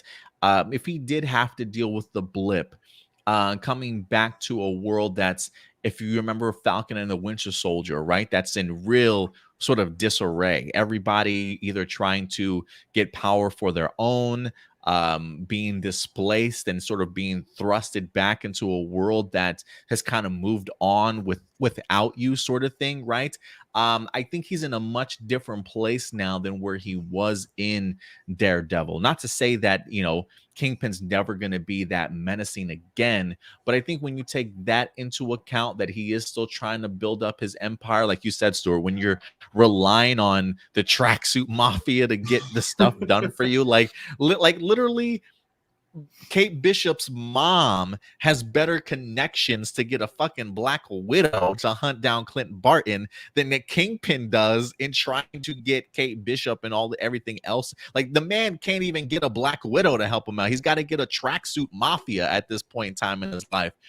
And also, I think the fact too that they were pushing the Maya storyline a little bit too, right? So you do need a Kingpin with a little bit of a different attitude. We know what he is willing to do for people that he loves and that he's taken care of, that we've seen from the Daredevil series too, right? So I get even seeing the little sentimental side of Kingpin when it comes to Maya also. So while I do feel like it is a little bit Kingpin light, maybe not as menacing for Daredevil, I think it has a lot to do with where he's at in the time period as of right now for him. So look, it's Vincent D'Onofrio. I think he can always deliver.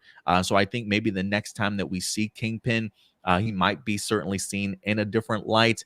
But I think maybe there's also a little bit of worry that we kind of expected too, Stuart, in the sense of, I don't think we're ever gonna get back that level of Kingpin or Daredevil or even Punisher, for that matter, that we did in Netflix, especially if it's going to be on MCU, like Disney Plus television series sort of thing.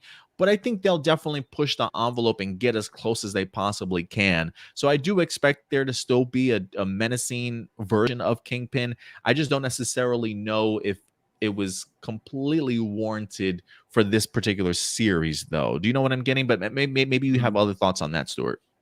Yeah, I mean, I think it's just because you got to look at kind of the stakes within this particular show and look at who's facing who, because you got Hawkeye, who has had years of experience being not only a superhero, but even before that being like an assassin, and you have him training, Kate Bishop. So it's a lot different than a blind person having to kind of build himself from the ground up with absolutely no resources to take down a guy like Kingpin. So when you look at it through kind of a different character's point of view, yeah, Kingpin's level of threat isn't going to be quite the same for them as it would be for someone like Charlie Cox's Daredevil. And also, just given the fact that the show didn't focus on him quite as much as they did on Daredevil, we didn't get to see as much of his terrifying side. So, and lastly, of course, Hawkeye was clearly going for a decently young audience. So obviously there's no way we're going to see like him being as brutal as he was in Daredevil in Hawkeye. They had to really make do with the scenes that they had him in. They had to make him, feel like the same Kingpin, but without, any of the violence, without any of like kind of the subliminal kind of like things that he could say in his sentences that would probably come off as like too risque for Disney Plus. You don't have any of that. But I think with what they were given, what they got, what they had to do to keep it like tonally consistent with Hawkeye, I think it was a really good balance, I think, of continuing his character arc, but still making him feel like he fits into, this particular series pretty well. And he still beat that ass when it comes to Kate Bishop. I mean, she was still getting pushed around the damn store half the time. And it's not even Kate Bishop that winds up sort of defeating him in here also. Like maybe if Kate Bishop defeated him, maybe I would be a little bit concerned. Like, wait a minute now. If she defeated him hand to hand, I would have been annoyed, but it wasn't. Yeah, it would have been she had explosive arrows, and I mean, I'm sorry, no one can no one can go up against that many trick arrows all at once, especially when you're going up against someone who's really good at archery. Yeah, and getting hit by a car doesn't help either too. So yeah, I definitely do think we don't see Kingpin clearly crushing people's heads through their car door sort of thing like we did when it comes to Daredevil. But I think you're right. I think just based off tonally, I think also based off of the idea that we literally only have this man for like one episode, let's certainly do what we can. And they just definitely showed a different side of Kingpin, especially where he was in his life. So I didn't really mind it so much, but I do think I'm really keeping my fingers crossed and hoping that there's certainly more for Vincent D'Onofrio when it comes to the MCU, whether that he pops up in Echo or if he pops up in Daredevil at some point in time. But I am looking forward to it. But guys, listen, we want to know your thoughts. Vincent D'Onofrio reprised his role as Kingpin in the Hawkeye series. What did you guys think of the series? What did you think about the return of Kingpin? Are you like Nathan? Were you a little bit frustrated with Kingpin Light? Were you expecting a little bit more? Go ahead and let me know your guys' thoughts in the live chat or the comment section box below. And with that, Stuart, we got two more topics that we're going to go ahead and break down for you. Oh, go ahead. You got something else? Yeah. Sorry. One more thing, though. I will say this. I definitely think we're getting more of him in the future because, they would have showed us a body if he was dead. That's true. That's true. If you don't see a body, it didn't count. It didn't count. So we'll definitely see when he pops up again. All right, guys, moving on to our next topic, we will get into the world of television for you guys today. I don't know, how long has it been, Stuart, since we had Game of Thrones on television? Has it been a minute? I'm trying to remember. Has it been like 3 years?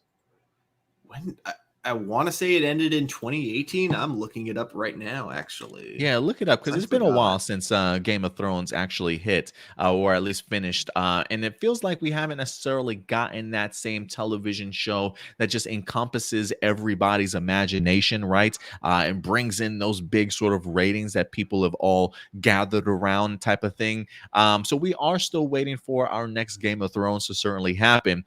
But in the meantime, HBO Max is continuing to go ahead and unleash some prequel series for Game of Thrones, one that has officially wrapped development and is coming our way next year, and that is House of the Dragon, which will in fact be dealing with the Targaryens a few hundred years prior to that of the Game of Thrones. And so while a lot of us are really anticipating that, I'm sure HBO probably has other prequels in mind that they're currently working on and trying to get greenlit for us. House of the Dragon definitely is next up. And so this past week, guys, the author for a ton of these Game of Thrones books from the past, George R. Martin, has actually spoken out. And no, he's not complaining again about the finale of Game of Thrones. Get over it, old man. You had your shots. You missed it. He is actually at least dishing out some praise for the upcoming prequel. So I thought that'd be pretty interesting because, one, I'm already excited for this. And if George R. Martin is excited for this too, maybe a little bit biased, I definitely got to listen to what he's saying in regards to this. So let's go ahead and pull this up. This comes to us from comingsoon.net. It says, let this thing load. It says, George R. Martin praises House of the Dragon's dark first episode. So it looks as though he's gotten his eyes at least on the very first episode. He says, in a new blog post, author George R. Martin has expressed his excitement for HBO's first Game of Thrones spinoff, House of the Dragon, confirming that he has already watched a rough cut of the first episode. Martin went on to praise the upcoming show's first episode. He says he also teased that, like the main series, viewers will fall in love with a lot of these characters. He says, I am anticipating the House of Dragon pretty eagerly myself. For what it's worth, he says, okay, I am hardly objective, and I know a lot of what you will be seeing. He says, considering I also wrote the book, also mums the word, don't tell anyone. I've seen a rough cut of the first episode, and I loved it. It's dark, it's powerful, it's visceral, just the way I like my epic fantasy. He continues on, Ryan and Miguel have done an amazing job, and the cast, just as with Game of Thrones, most viewers will only have heard of a few of the actors, but I think you're going to fall in love with a lot of them, only to have your heart broken later when, but nah, that would be telling. He says, I think the Targaryens are in very good hands. And so, Stuart, I'll pass this to you. You know, when George R. Martin isn't complaining about the final season of Game of Thrones, there does tend to be some positivity that he definitely has in store there still when it comes to his projects that he's working on. And now he's getting the opportunity to see House of the Dragon sort of being brought to life from his writings that he has completed, at least this time around. So just based off of what he's seen from the very first episode and some of the praise that he certainly has given, what do you think? What do you think about it? Does it heighten your anticipation level for this any further? Definitely. Yeah, that's actually really cool of him to kind of give it a lot of praise like that. I didn't know he was complaining about the final season, although I can't say I'm surprised because I don't know anyone who didn't complain about the final season. But regardless, yeah, knowing that he has his full praise for this first episode alone, gives me a lot of definitely a lot of high hopes for it. And especially because I remember he really liked, Game of Thrones, the television show, when it first began. So I'm really hoping that quality wise, we get something, on that level, whether it be just not just the writing, but also in terms of like how epic it feels for its for the time it's on television. Because like Game of Thrones, while now doesn't look quite as expensive as it did when we first watched it, it was like, the first episode of Game of Thrones was really freaking huge for its time, with how much they put into it. So I'm now kind of imagining with television in general like evolving and being more expensive, I'm wondering if we're going to get something like that, to scale with what we're used to in television now. If now this is going to one up a lot of things that we've come to get used to when it comes to modern television. Yeah, I definitely will agree with you there. I am hoping that like visually it looks great. I mean, I feel like we've seen, I think they dropped the trailer already or like a teaser trailer for House of the Dragon. And it does look like they're picking up right where Game of Thrones left, at least when it comes to production value. So it looks pretty clean to me. And just based off of, like you said, you don't know anybody that hasn't complained at least about the final season of Game of Thrones. I remember a lot of people complaining that once they started going away from what's already been written, it's going away from the source material sort of thing. For some people, they'll say that they felt like Game of Thrones changed or kind of dropped off a little bit, if you will. That they really appreciated how George R.R. Martin's work was actually being adapted until it sort of became more original work, if you will. So I think the fact that George R.R. Martin loves what he sees, granted, like he said, he's clearly objective in this matter because it is his work that he's done before. But I think the fact that even he thinks that the adaptation to his work looks great and is establishing some really great characters, I feel like we could be onto something really great here in the sense of maybe what the original few first couple of seasons of Game of Thrones really sort of gave us. Now listen, I didn't have a problem with how Game of Thrones ended. I truly loved the series up until the end. I appreciated some of the originality that definitely went into it, but I understand certainly some people's gripes. So I do hope that with George R.R. Martin praising House of the Dragon, at least its very first episode, maybe some people that fell off of Game of Thrones or weren't too pleased with the end might actually wind up giving this one an opportunity and a fair shot, just based off of the fact that all the source material is written out. All the entire story has been, in fact, been done by George R.R. Martin. It's all there for them to certainly adapt if they want to. So I'm really hoping that if anything, this hits just as much as Game of Thrones did, because I do think visually it'll probably be there. And anytime it's a Targaryen, I'm always going to be excited and kind of interested to see what the future holds for this character, even though I think we already have an idea or a mindset. Getting to that point, though, should be a really fun one, honestly. And if it is dark, if it is visceral, and they are giving us some great characters to attach ourselves to, I think that might be a win for HBO Max here when it comes to House of the Dragon. So I'm pretty pumped for this. This definitely does give me something else to anticipate going forward.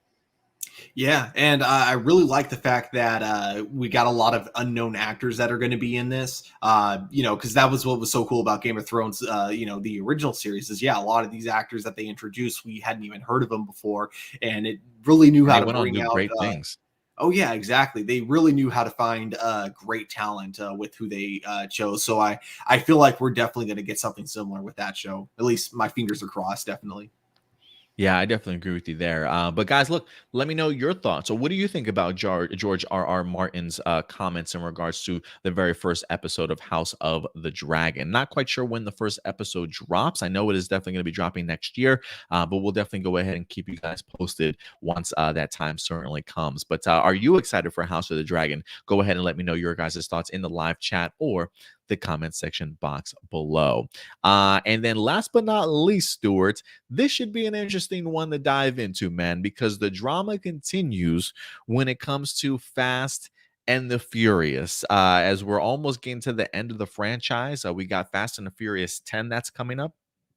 I believe there's been some speculation. I don't know if it's been confirmed or not, if this movie is going to be filmed back to back or if there's actually going to be two films to go ahead and finish it out. Like, so much to certainly be done that it's just too big for one movie that it might maybe come out in two separate movies. We'll definitely see how that happens.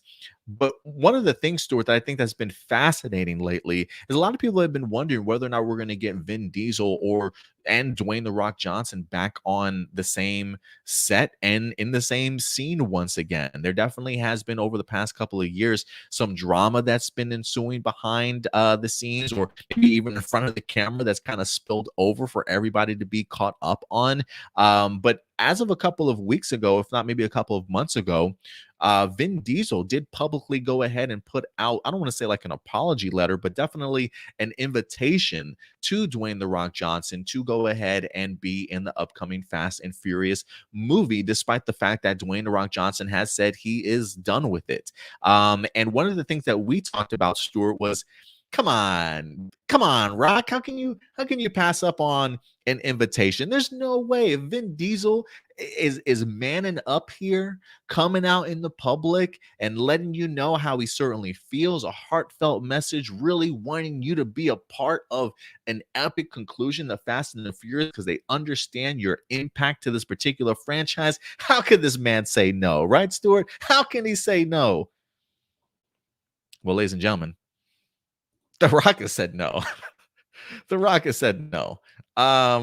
Let's get into this, man, because it's like, yo, can this get even more heated than it already has? This is from Variety.com. Dwayne Johnson turns down Vin Diesel's invitation to join Fast and the Furious. No chance I will return, is what he says. Listen, if this is the longest con game ever that's being played, if this is one of the worst WWE storylines that are happening, is this going to build up to a Rock versus Vin Diesel at WrestleMania in Texas this year? I'm kind of curious to know what's going to happen here. But this storyline continues, guys. Let's go ahead and dive into this real quick. Dwayne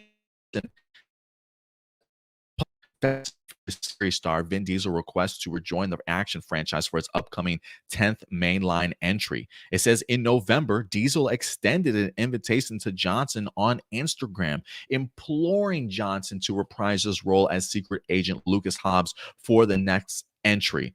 The world awaits the finale of Fast 10, Diesel wrote, and as you know, my children refer to you as Uncle Dwayne in my house. Come on, Uncle Dwayne.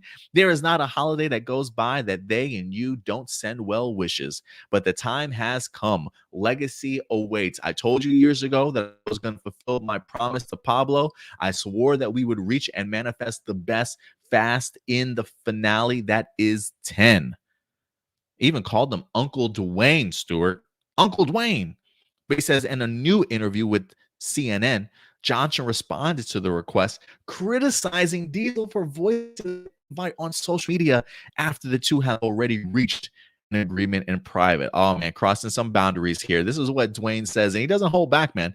He says, I told Diesel directly that I would not be returning to the franchise. I was firm yet cordial with my words and said that I would always be supportive of the cast and always root for the franchise to be successful, but that there was no chance I would return. Vin's recent public post was an example of his manipulation. I didn't like that he brought up his children in the post, as well as Paul Walker's death. Leave them out of it. We have spoken months ago about this and came to a clear understanding. He says, my goal all along was to end my amazing journey with this incredible franchise with gratitude and grace. It's unfortunate that this public dialogue has muddied the waters. Regardless, I'm confident in the Fast universe and its ability to consistently deliver for the audience. I truly wish my former co-stars and crew members the best of luck and success in the next chapter. Firm and cordial, Stewart. Not pleased whatsoever with what Vin Diesel certainly had to say, man. And it kind of hurts, Stewart. It kind of hurts. It feels like uncles, your dad and his brother arguing, sort of thing, right? Nobody's coming to another Thanksgiving dinner. Forget Christmas invites, maybe just text messages from time to time. I don't really like when dad and uncle are fighting, and it feels like this is a situation here.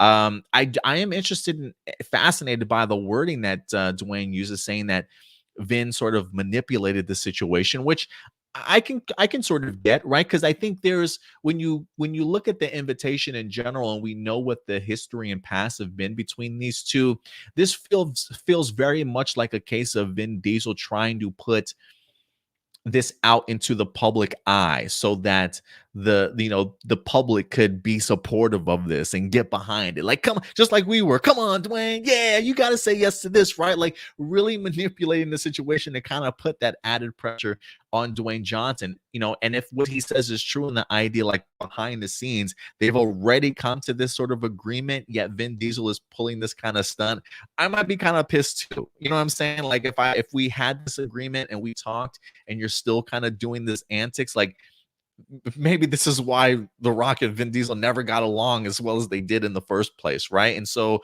it feels like maybe this is Vin kind of showing his side of things a little bit, how manipulating maybe he can be for the betterment of maybe his career or his own franchise. I mean, who wouldn't want Dwayne "The Rock" Johnson attached? I mean, I think even as a viewer, we understand the importance of having Dwayne attached to this. I can't blame him for trying, but bro, like, if you had an agreement with somebody already, it's probably not the way to certainly try and pull it off. So I definitely want to know more though about why. Like, I really want to know why he doesn't want to be a part of it. Do they just not get along that well to where they just can't be in the same room with one another? Because if he clearly wants the franchise and the cast to do great success, maybe he just has other plans and he doesn't want anything to do with that franchise. It just feels weird to me, Stuart. Maybe can you clear up some of this in regards to why do you think he doesn't want to be a part of it? First of all, I am going to admit that I was wrong because I think because we were talking about this a while ago, and I was saying, "Oh, this has to be planned." There's no way he would just like kind of call Dwayne Johnson out Oh, on this right. if they didn't have a I plan. remember you saying that.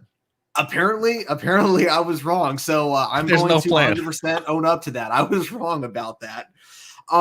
Yeah, like I don't know. To me, this kind of comes off as like if I had to think of a grounded, like real, like I mean, obviously real world, it is real world. But if I had to think of more grounded, like to our level type of thing, it'd be like if I were to ask my girlfriend privately if she would marry me and she said no, and then I asked her publicly in front of a Woo! lot of people that we knew if she Yes. would marry me after she had already told me no. That's what this Yes. kind of comes off as to It's a me great if it comparison. happened the way that if what Dwayne Johnson says is true, that he was very firm about it months before Vin Diesel made that post, then yeah, I do agree with him. If what he says is true, that is a very manipulative thing to do. That's a great that's a great point of view there. That's a great perspective or like metaphor to attach that to because it does feel very manipulating in that sense. Like especially, I love that he says he was firm yet Mhm. cordial. I appreciate that, Dwayne. He didn't get all hot and heated and those roids getting to you. So I appreciate the fact that he's holding himself pretty firm in that. But it is one of those things where it's like I kind of really wanted to see this happen. And so while listen, Mhm. I don't think this is at all is going to affect the box office for Fast and the Furious. I think people are still going to go ahead and see that movie regardless because of the fact that the franchise has already made so much money as it is, and then we're not going to be getting many more of this. I do feel like it's a missed opportunity, but I would be really curious to know what The Rock's reasoning for not wanting to is rather private. Maybe some of that stuff has already gotten out into the public. His displeasure of maybe working with Vin and some of the issues that they had in the past. But is it that bad? Is it that bad? I don't think so. I do think, even despite this kind of move that Vin Diesel pulled, I still don't think like the beef between the two of them is his reason for leaving. I think right now it's just that he's moved on, and it sounds like he really wants to be like not just not only is he really looking forward to starring in the new Black Adam movie coming out, it really sounds like he wants to be a big producer with future DC movies going forward. Mm. So I wouldn't be surprised if we found out behind the scenes that he's been working a lot closer with DC than we realize, and that might be the big reason that he doesn't want to come back to Fast and Furious because he doesn't want to spread himself thin. I think he sounds super passionate every time he talks about Black Adam, and it sounds like that's just something he really wants to commit to for a while. That's my theory on why I don't see him holding that much of a grudge. So I really don't think it's because he doesn't want to work with Vin Diesel. I just think he's moved on, is all. It could be very much the case. I mean, he does have a lot of other stuff that's currently going to be on this plate. I mean, who knows? He may be the next president of the United States if he definitely decides to run. So Yeah. maybe hey, look, Ben, that gets in the middle of my campaign running and stuff. I can't be having that right now. I can't be president out here shooting, being a last action hero type of thing all at the same time, sort of mentality. So I don't know. I don't know what Dwayne Rocks Johnson's future certainly holds, but you could be right. Maybe he just is ready to move on from that franchise. He had fun with his own film, and he's kind of ready to kind of move on. Nathan Moore does say he says, but why did Dwayne wait so long to respond? Lawyers.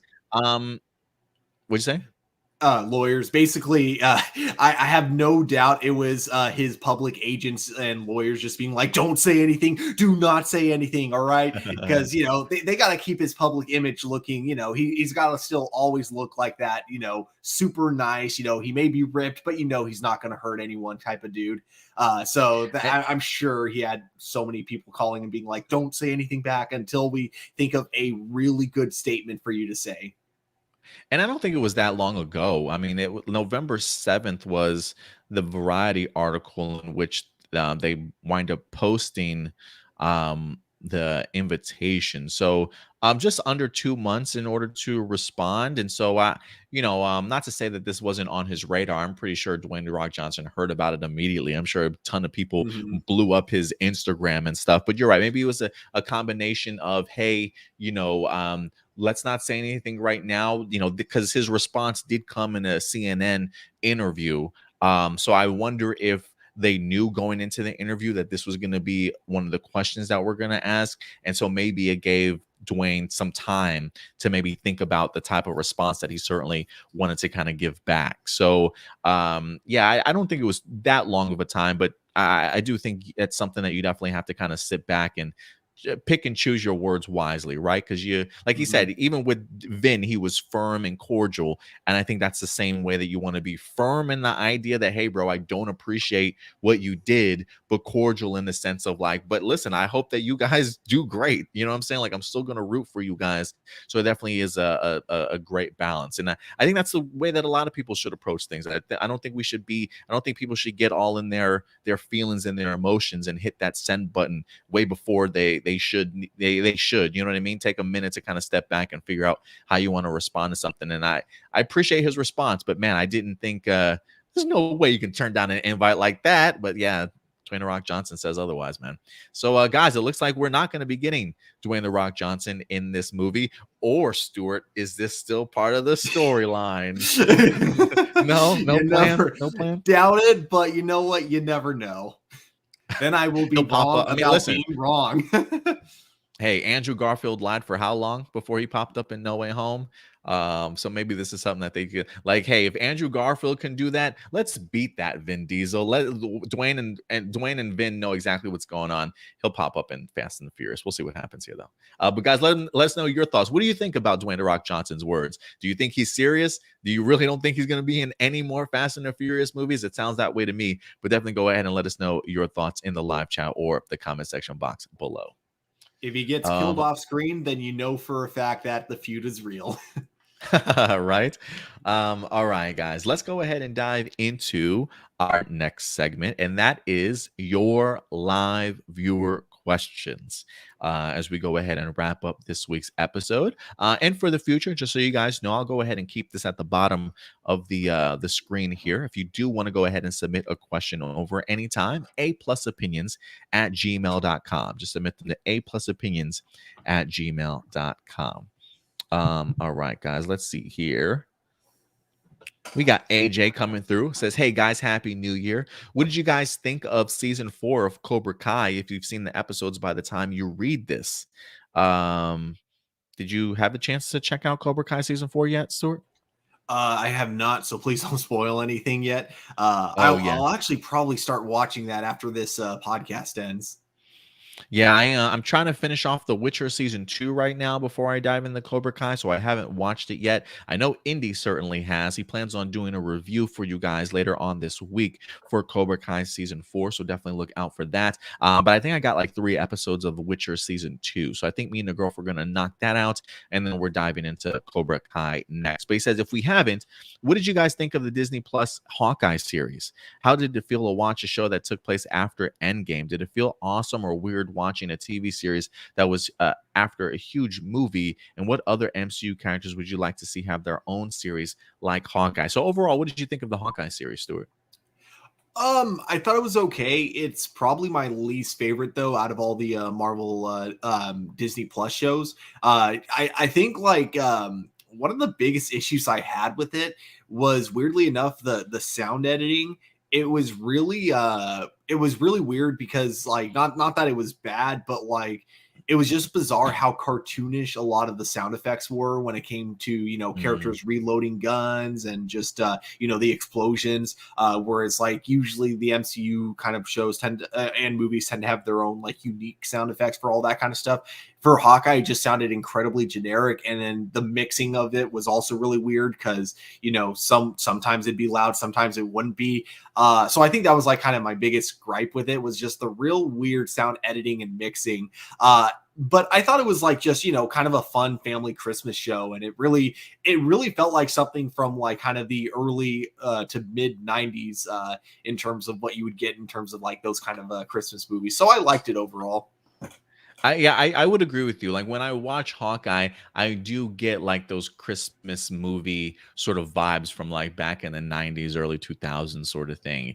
Tonally, I definitely do think if that's what they were going for, they definitely hit the nail on the head. I like I said before, for me, I think this is going to be a series Marvel wise that I'll probably rewatch every sort of Christmas, because it's that type of light. You know what I mean? It's that type. It's not a very heavy series. It's something that definitely does tackle some great character arcs. I feel like it's some great moments, but it definitely doesn't take itself too seriously. I mean, the idea of Hawkeye doing LARPing in Central Park, like, definitely made me laugh. Like, it definitely does not take itself too seriously. So, if you're out there looking for a big action pack sort of television series from the MCU, I would probably lead you to like more Falcon and the Winter Soldier sort of thing. But this is definitely a little bit more family friendly, holiday spirit type of MCU that definitely adds some action and some great storylines, but again, doesn't take itself too seriously. So for me, while I enjoyed it, I probably would say it's probably towards the bottom tier of my MCU television stuff that I've watched. Like I like Falcon and the Winter Soldier better. Same with Loki. I would probably put this. Not to take anything away from WandaVision, but I don't even know where I would put it between WandaVision, What If, and Hawkeye series.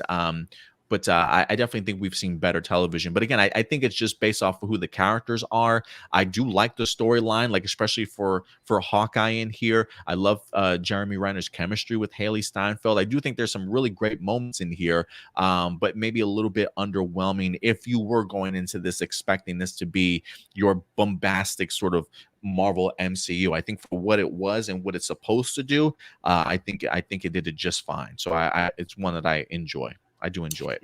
Yeah, and I Okay. strongly agree with what you said there. Like great chemistry between Hawkeye and Kate Bishop. So I definitely look forward to hopefully seeing more of them in the future.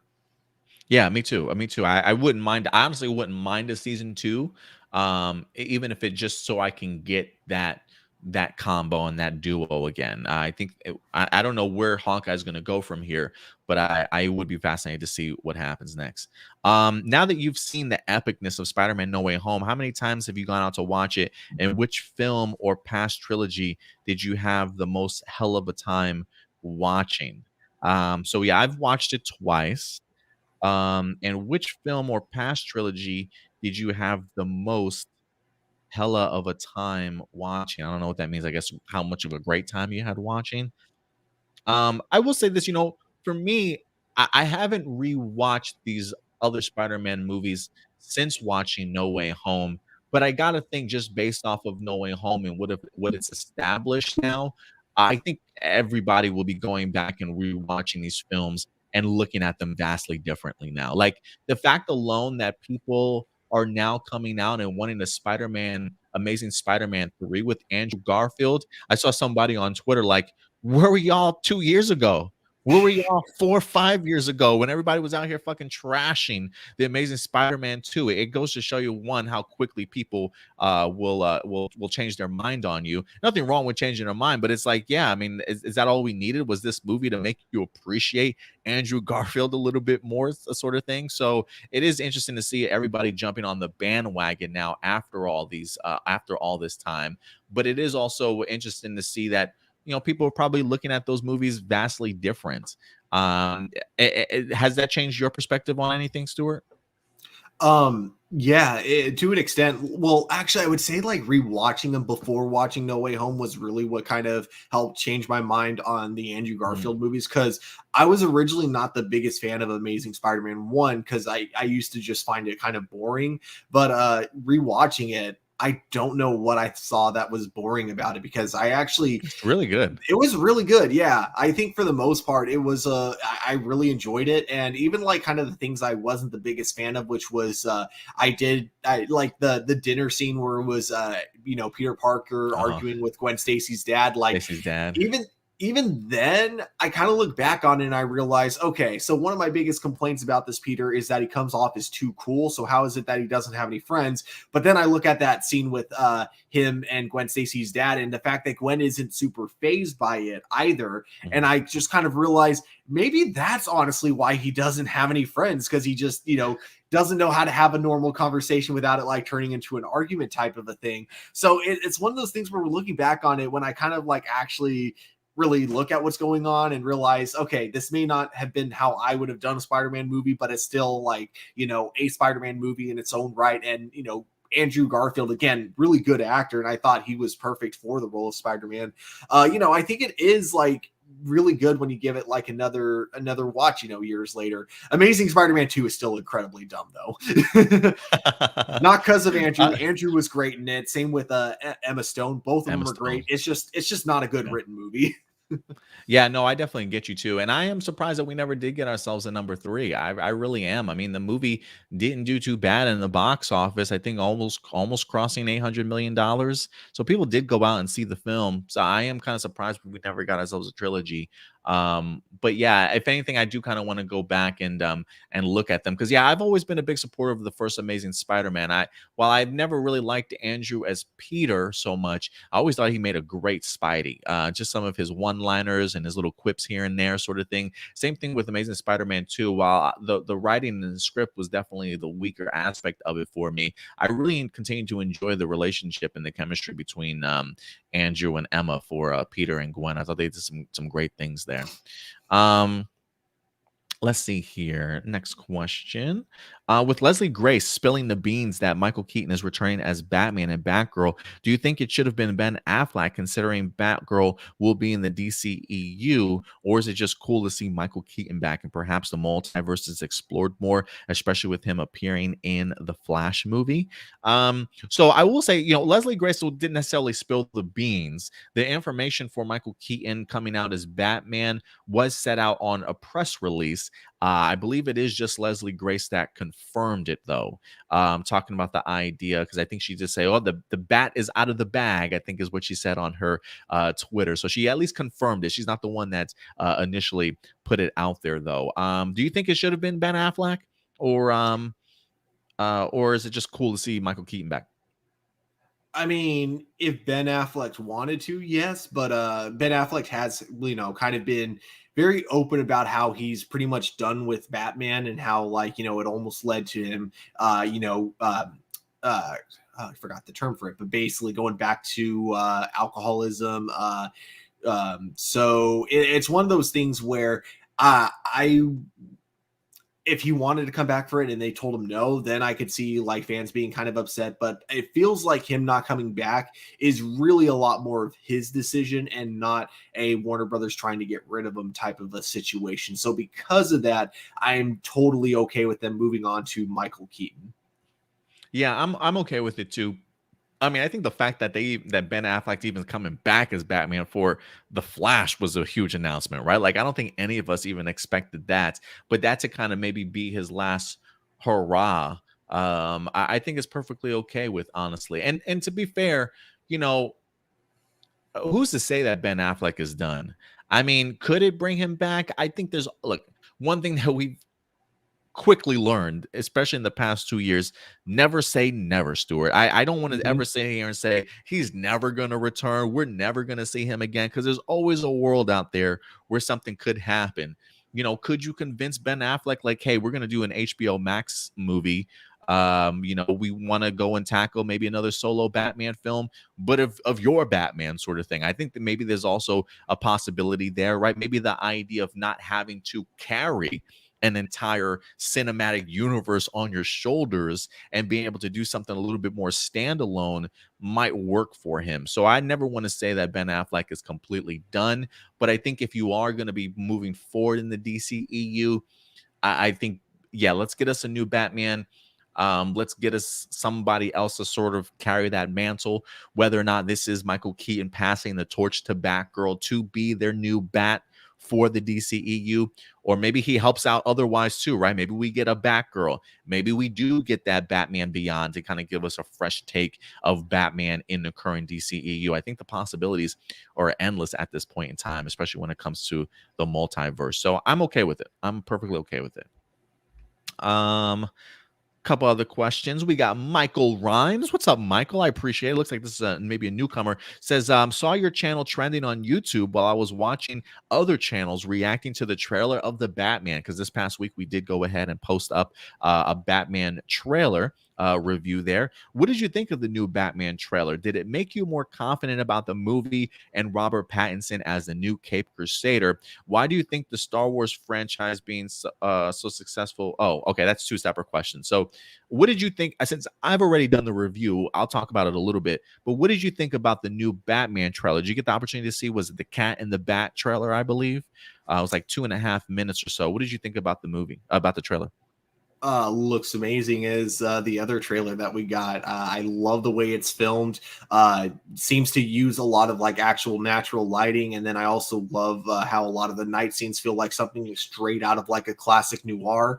Yeah, this is something I've kind of wanted to see in a Batman movie for quite some time. So it looks exciting, and I'm really excited to see what mystery we have, because we know this is going to be a detective movie with a big mystery behind it. So I think that's what gets me really excited, is I'm really hoping there's a solid mystery with a payoff ending that takes us all off guard and just, you know, makes it worth like, you know, the wait and the mystery, of course.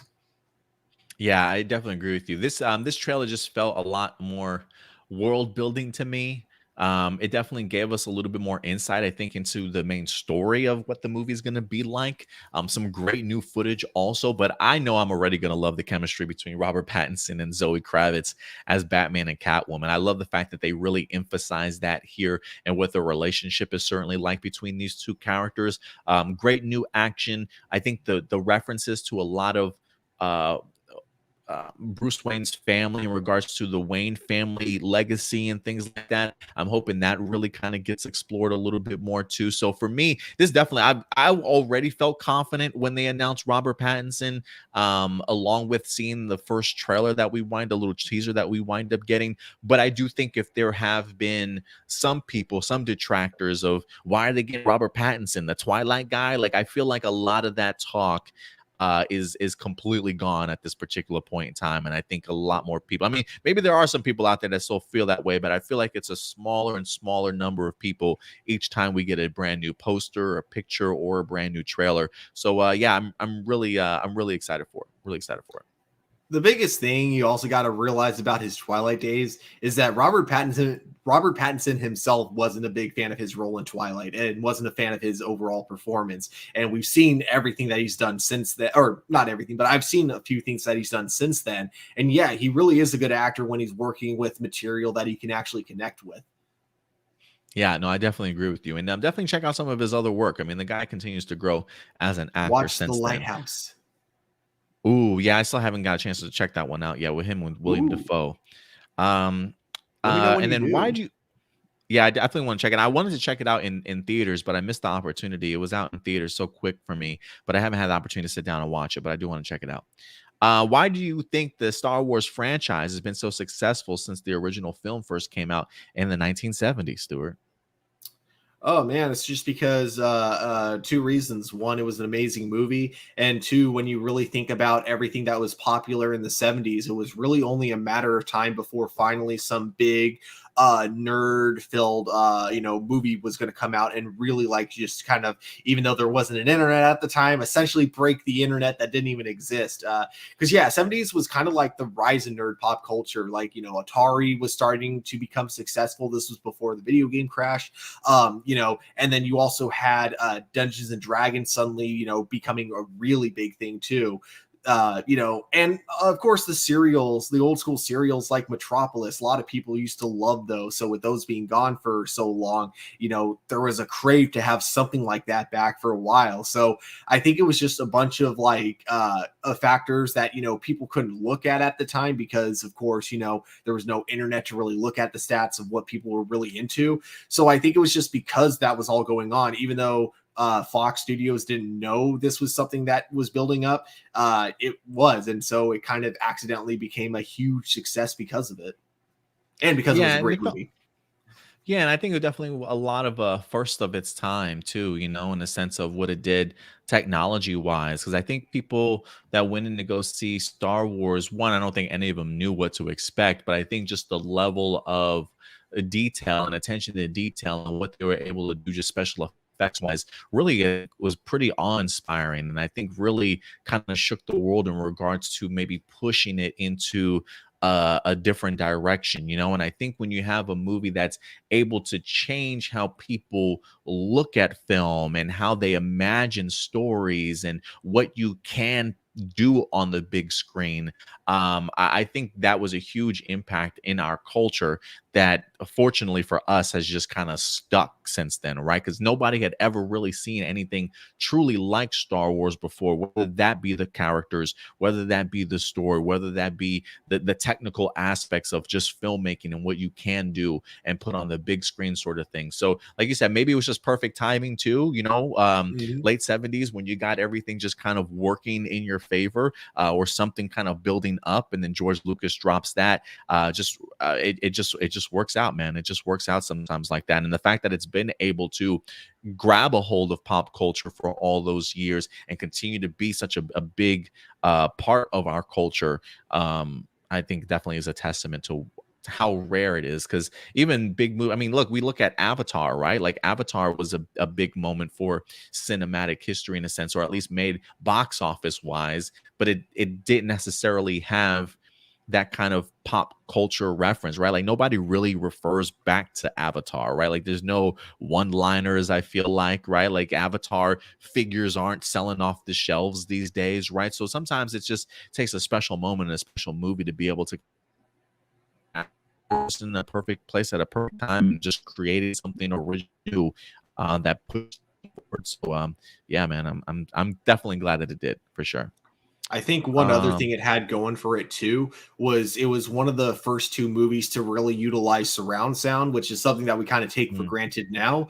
But yeah, like at the time, you know, you had that movie and then Apocalypse Now being the first one where it's like if something was supposed to fly over your head, you would hear it over the speakers. And of course, that was new for audiences. So, like, you know, my dad would tell me how, like, he would see people in the movie theaters, like, anytime a TIE fighter was flying by, people would like look looking up. behind them.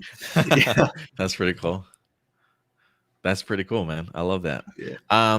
Jessica Fryman says, "Are there plans to have any former members of Team Flash come for season 8? And would you like to see the rest of and what would you like to see in the rest of season 4 of Young Justice?" You said you haven't finished season 3 of Young Justice yet, right? Oh, season 4, the current one. I haven't Oh, is that the one finished that's it. out? Oh, Yeah. okay, okay.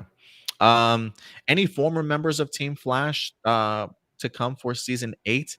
I know Robbie Amell is coming for season 8. Do you know if anybody else is supposed to be popping up?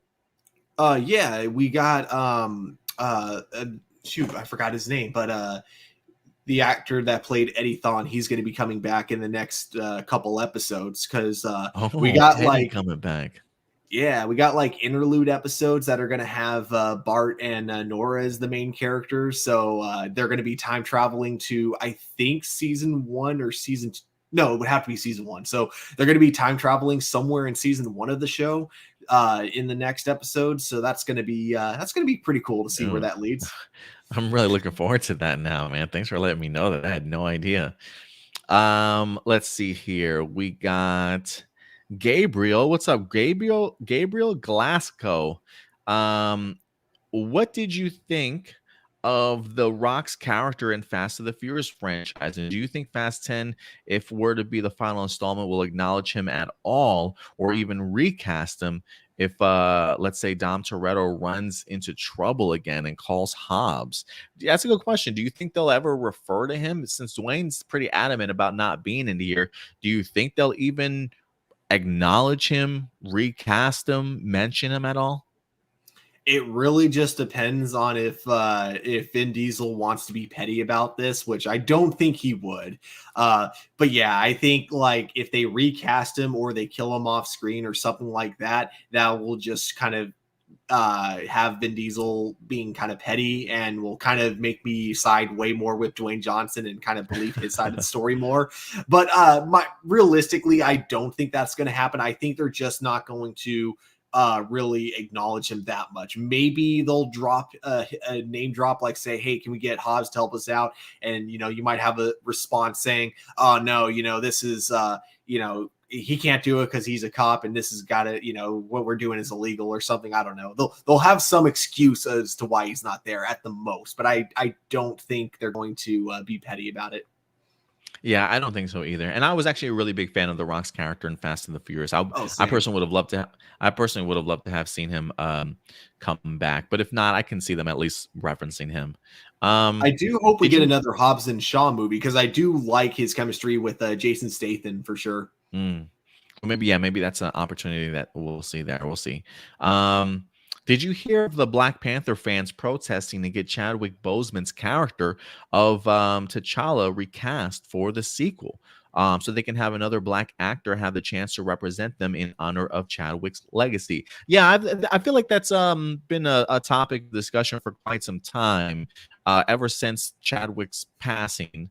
The idea of, what do you do with Black Panther going forward, right? Do you recast T'Challa and have somebody just pick up the mantle of him and just continue going on like nothing happened? Do you put somebody else under the mask in general and make them the new Black Panther? So yeah, I feel like that debate and protest has been going on for quite some time as of right now. What do you think, Stuart? Where have you always fallen with that? Did you personally feel like Chadwick Boseman should have been recast as Black Panther, like have a new T'Challa, or do you like the idea of maybe something having happened to T'Challa and he not being the Black Panther anymore and somebody else take up that mantle?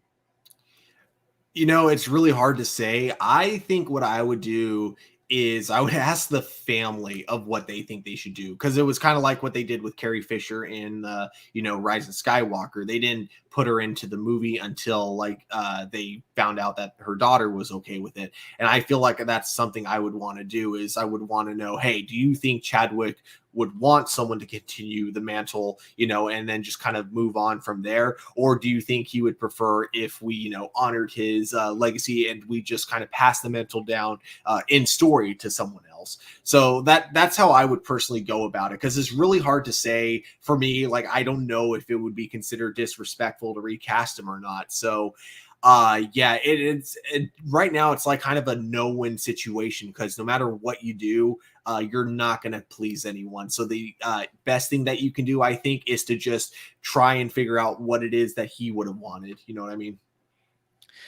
Yeah, I definitely agree with you there. We got Nathan Moore. He thinks they should recast T'Challa. Marcelino says even Boseman's brother supports Black Panther sort of being recast. I haven't really read anything from the family members in general, so I haven't really read that yet. But I think you're right. I mean, I guess if I'm Marvel, and especially Ryan Coogler, that would probably be my first decision, is probably maybe to ask the family how they certainly would like that to go, whether or not that's a move that a studio is even willing to do. That I don't know. That's definitely like a gray area that I certainly wouldn't want to be Kevin Feige and the studio heads to try and figure out, going against sort of the family's wishes. But we'll see, man. I don't know. I'm okay. Like, it feels weird to not have a T'Challa, so I wouldn't mind the idea of recasting T'Challa. I wouldn't mind the idea of us getting another T'Challa, but from another multiverse. We've been dabbling in that already. Maybe there's a way to kind of bring them back. I don't know if they're even going to go with the idea of Shuri being the new Black Panther, or whatever the case may be. Because I mean, look, there's another side to things too, where people have wanted Shuri to be the new Black Panther for a while, and maybe some other people. It's just now, because of everything that's been going on, that some people are feeling some type of way about it. But we can't ignore history. There definitely were people out there that were hoping, hey, maybe she's going to be that next Black Panther to take up the mantle. So I don't know. I don't think anybody is wrong in regards to how they want it. This is just a really touchy subject that I think it's just a matter of execution. You know, some people could say, hey, recast T'Challa, but maybe what Ryan Coogler and Kevin Feige have in mind really works. You know, so for this, I don't think there's any wrong decision. I just think it's really going to come down to the execution. If the execution is terrible, then I do think some people will be like, "Hey, you should have went this way, right?" So this is very very touchy for Marvel right now. Yeah, 100% agree. So we'll see here. What else we got? He says this is a two-part question. How excited are you for the sequel of Doctor Strange, and do you think it will be a hit? Plus, not be influenced in the box office by the milestone of No Way Home has created.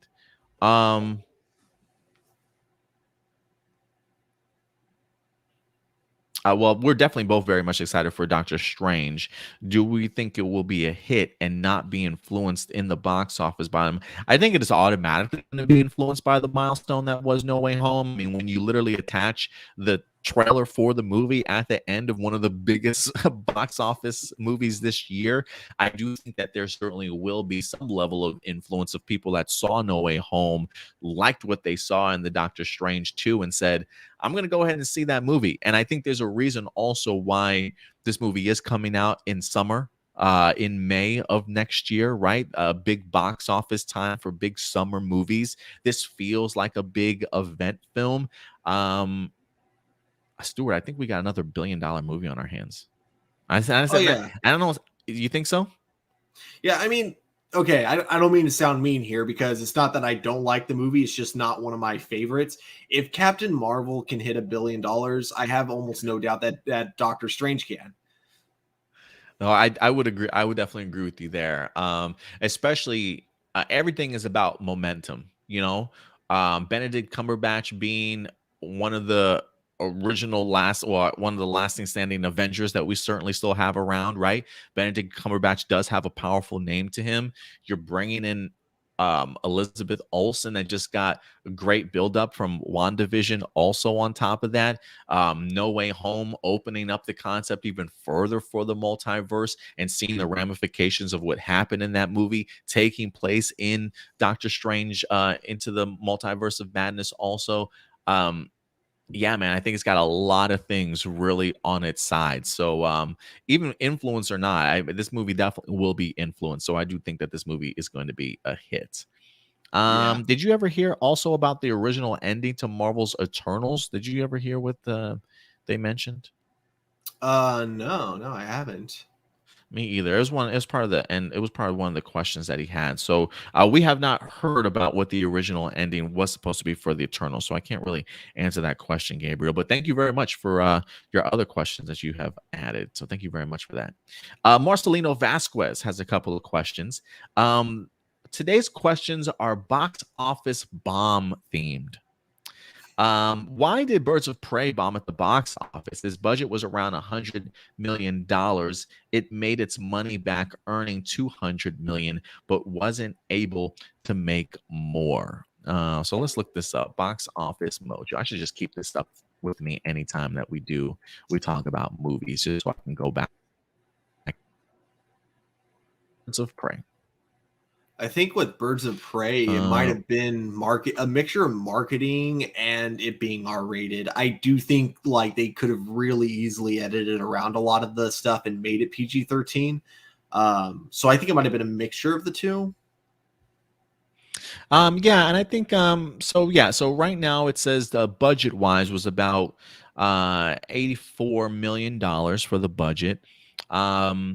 You probably want to guesstimate maybe an extra, I don't know, maybe extra $50 million for marketing purposes, right? So about we'll say about maybe $130 million budget wise. It could have been even a little bit more than that, honestly. I felt like, how did you like the marketing? Did you feel like you saw a ton of posters, a ton of getting the word out about this movie? I definitely saw a lot of posters, but I feel like the way they were marketing it was definitely not the way the movie itself was. So I Mm. think they just kind of they missed the mark when it came to knowing how to market it, I guess.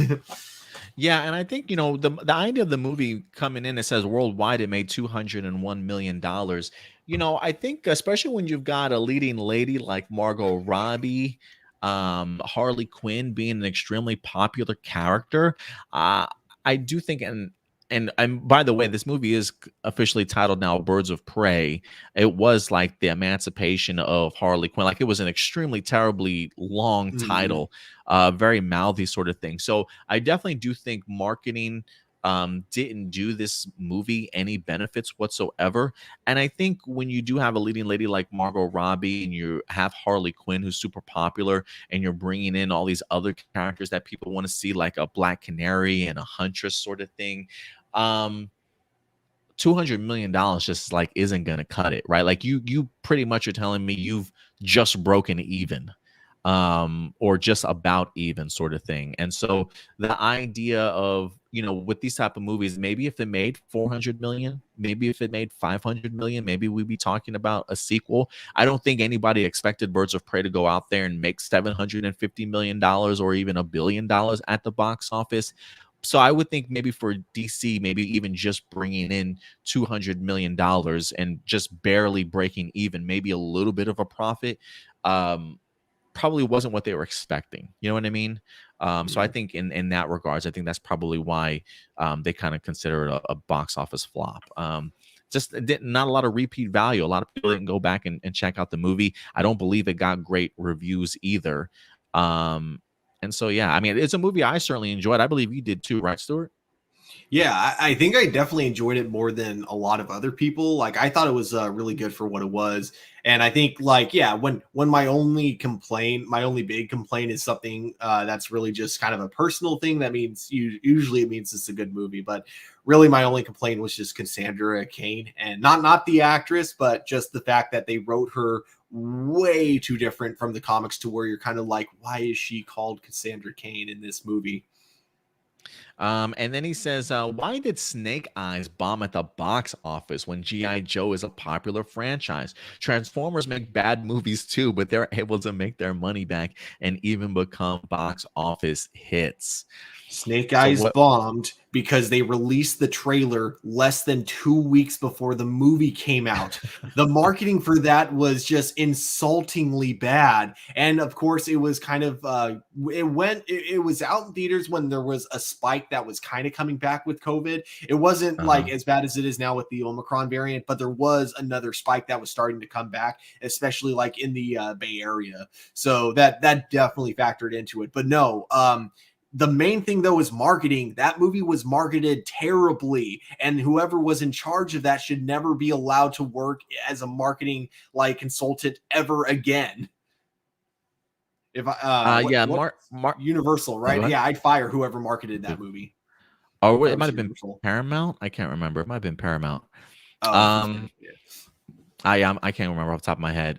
Budget wise, the movie for Snake Eyes was about 88 to 110 million dollars, is what they were saying that the budget was. Box office wise, this movie worldwide made $40 million.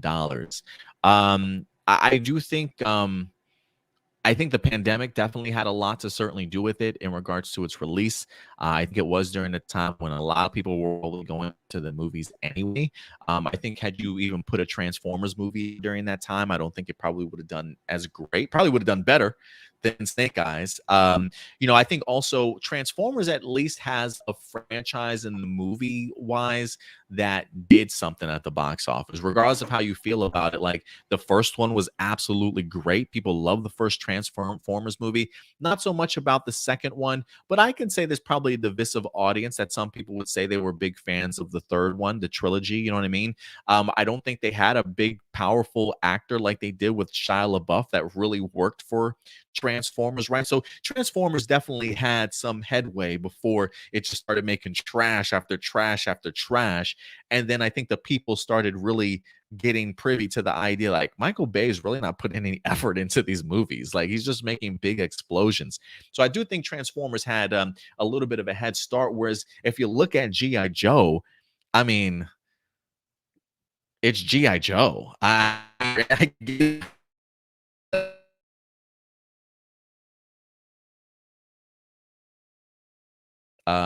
they've never really had great.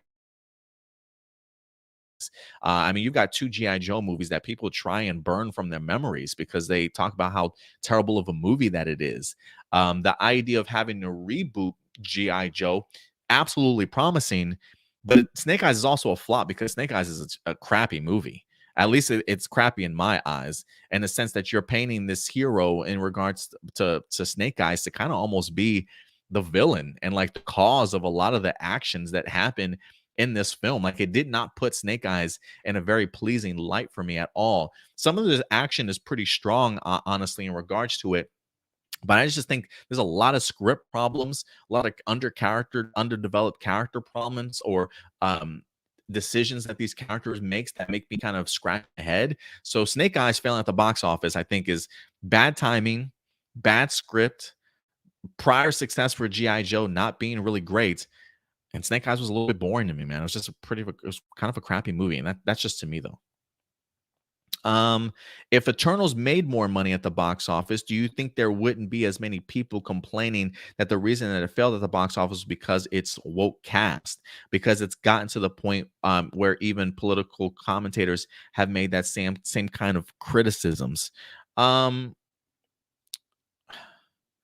mean, clearly, look, winning and being successful always changes the narrative of something, right? So I do think if this movie had made more money at the box office, probably more people wouldn't be bitching or complaining about it, but there's always going to be somebody bitching and complaining about something out there. But I do think the idea of there being a diverse cast probably just allows these commentators to come out and be more vocal. But a lot of these people probably haven't even bothered to watch the movie. And just complaining about what they see from a surface level sort of thing. While I don't think The Eternals is one of the greatest MCU films, I think if you look at what Chloe Zhao has done in the past in regards to her direction and stuff, it feels very much like a Chloe Zhao movie. It's not your traditional MCU movie, and it definitely is a risky film. And that's something that we've talked about, highlighted very early on when this movie dropped, that this was going to be another risky film. But I think MCU can warrant the idea of taking risks, and it maybe not necessarily being as successful as they would like it to be. What do you think about the Eternals, though, in general, Stuart? Do you think if it made more money at the box office, there wouldn't be as many people complaining that it failed at the box office because it was a woke cast? Uh-oh, are you muted? There we go. Yeah, you would still have the same people like complaining. They just wouldn't be as, oh, see, we were right. We're not the only ones who say this type of a thing. Because, you know, you look at even before Eternals, you had Shang-Chi and you had a lot of YouTubers making thumbnails like saying, oh, this movie is going to be so woke, it's going to fail. And of course, ended up making $1 billion really fast. You know, and those same people are now saying, see, Shang-Chi did fail simply because Spider-Man made more money and somehow that makes Shang-Chi a failure, which is not true at all. So, yeah, you know, it's just really, yeah, it's really weird the way people will react to certain things on the internet. And that's why I just, you know, I don't pay attention to YouTubers like that, really. And it's, you know, with Eternals, like, you know, there are a ton of like, even though I personally really liked Eternals, I think more than a lot of other people, when I hear people say they didn't like it, I don't automatically assume they didn't like it because it was woke. I assume they didn't like it for genuinely good reasons, and things like that.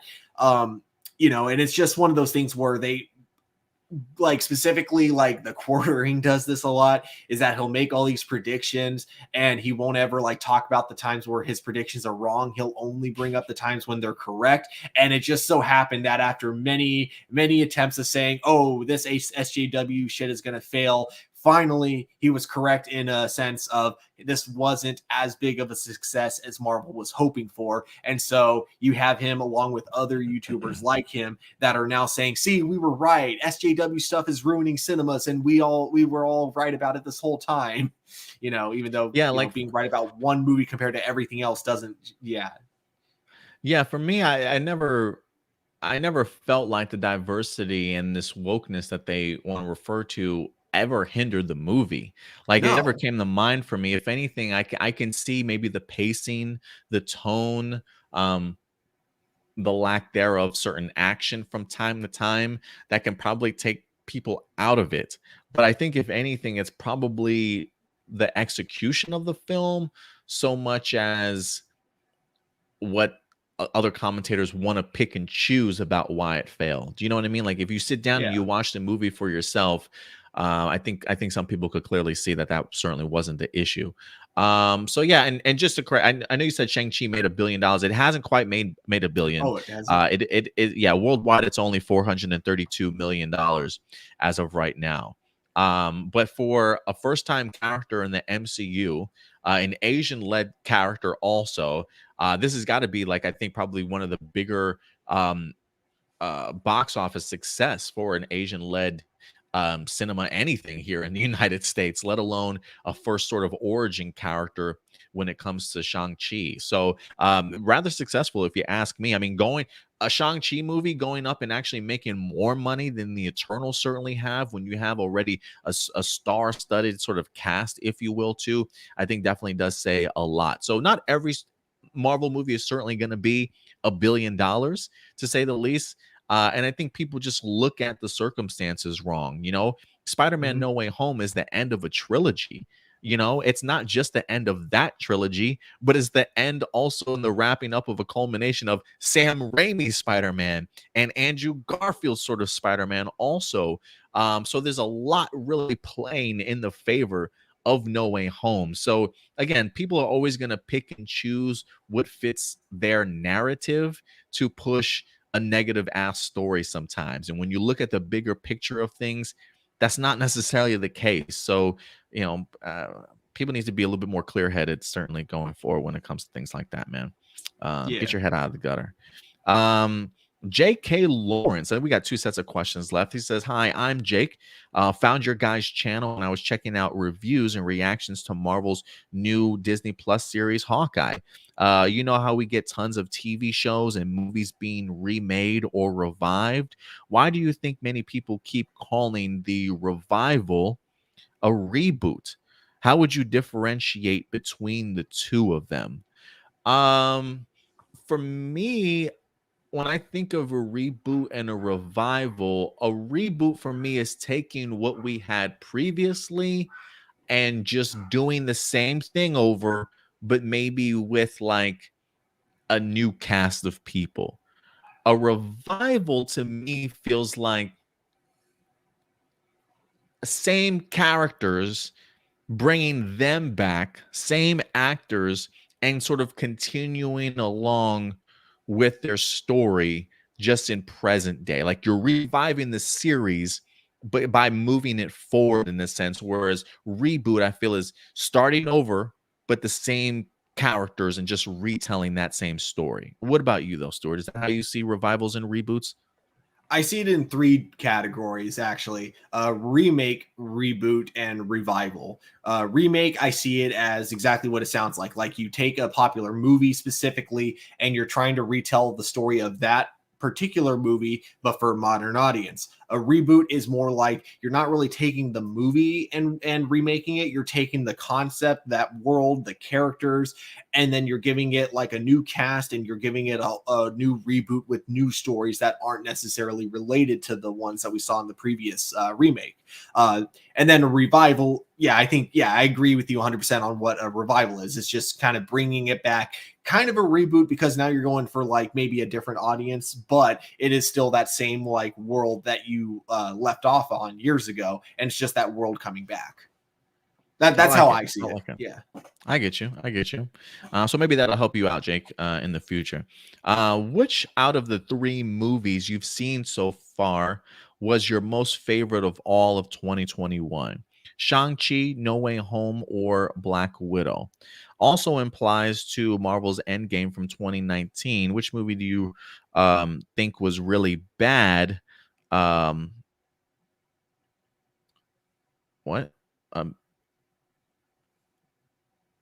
I don't know what that means. To just disappointing box office. Which movie do you think was real? Okay, so let's go with the first one first. Out of the 3 movies, which was your favorite of 2021? Shang-Chi, No Way Home, Black Widow. It's really funny. I think Shang-Chi was a better movie than No Way Home, but I think I just enjoyed No Way Home better just from the pure nostalgia, adrenaline I got from watching it, seeing all these great characters coming back, and finally seeing like Tom Holland's Spider-Man go to a dark place, which was something that we still hadn't really gotten to see before from the previous Spider-Man movies. So, I think because of all those things that I want, like I think Spider-Man No Way Home gave me exactly what I wanted for the most part, and that's why I think I enjoyed it more. But I do think Shang-Chi was a better movie, though. I get you. I'm probably on board with you there. I will say he did have this other part, Jake, but I'm not understanding it so much. So I'm gonna have to pass on that one as of right now. As far as like my 3, I mean, I definitely get you. Man, that's a tough one because I really loved me some No Way Home after watching it, but I was pretty amazed with Shang-Chi also. I'm just gonna copy your answer there, Stuart. Yeah. Doomsday does say, hey, guys, this is the last set of questions here from Doomsday. Which brief Spider-Man relationship do you think was better? Harry Osborn and Mary Jane, or Ned Leeds and Betty Brant? Ned and Betty, because I could get some laughs out of that. Kind of rewatching the Sam Raimi movies. I've said this a million times. Even though I love those movies, I don't like the romance stories in them. I think Sam Raimi kind of fails with romance. So I was never really big with Harry and MJ. In fact, I actually thought Harry was kind of a jerk at times. Like, I mean, obviously they acknowledge that he's a jerk in that movie, like to MJ, because of course he's trying to please his dad, that kind of stuff. But it's I don't know. It wasn't my favorite part of the movie. The romance is not why I like the Sam Raimi movie. So definitely Ned and Betty, because I got a lot of good laughs from that. Yeah, I would agree with you too. Ned and Betty for me. Do you believe that 2021 was such a great year for being a Spider-Man fan? Absolutely. Mm-hmm. Even if it came towards the end of the year. But I thought it was a pretty fun year for Spider-Man fans. This question is kind of a spoiler for No Way Home if you haven't watched the movie yet. So spoilers, put your earmuffs on. What was your reaction when you saw Toby's Peter and Andrew Peter appear in the portals? Did you have an appearance? Did you have a reaction? I cheered. I'm not ashamed to admit it. I freaking cheered, and I was super excited about that, especially because I thought they were going to be cameos. Like, I knew going into it that they had to be in this movie at this point, because if not, Marvel themselves would have made a statement saying it's not going to happen. But I expected it to be like, at the most, Brandon Routh Superman in Crisis on Infinite Earths. I did not expect them to actually have like a big part at the end, and them being the thing that really kind of helped prevent Tom Holland from going to that dark spot.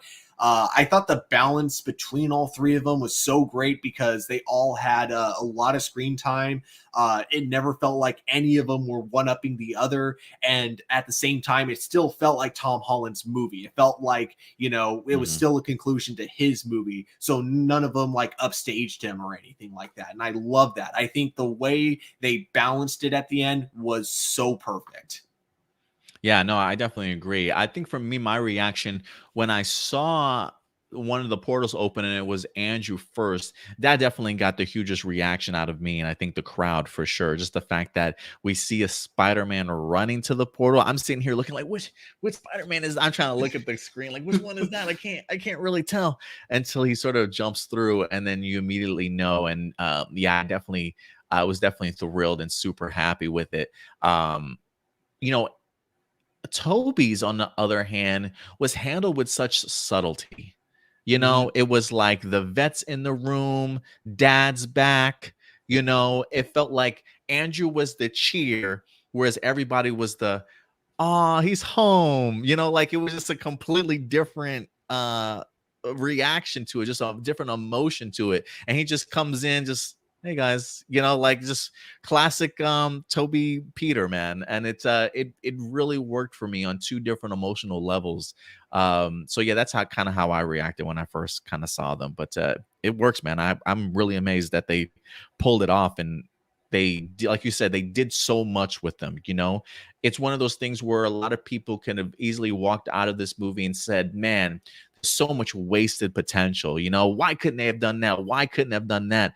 But I don't see anybody complaining about it, right? Like they were so mindful of what every fan in this moment would truly want to see out of these three Spider-Men, and they delivered on every aspect of them to just really put together a fantastic cinematic moment. So they did everything right, if you ask me, in regards to that. And I think that's what made this movie so incredibly special too.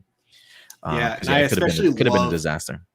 Especially love the fact that MJ kind of was the one that recognized that Tobey Maguire had to be Peter Parker as well. Because I think that between Tom and Tobey, there's definitely some similarities between them. Not only does like Tom look like a really young Tobey, but like also kind of their mannerisms as he enters. I love how like kind of his awkwardness is what gave it away to MJ. Like that was kind of a cool, like kind of subtle moment. Yeah, I totally agree. Totally agree.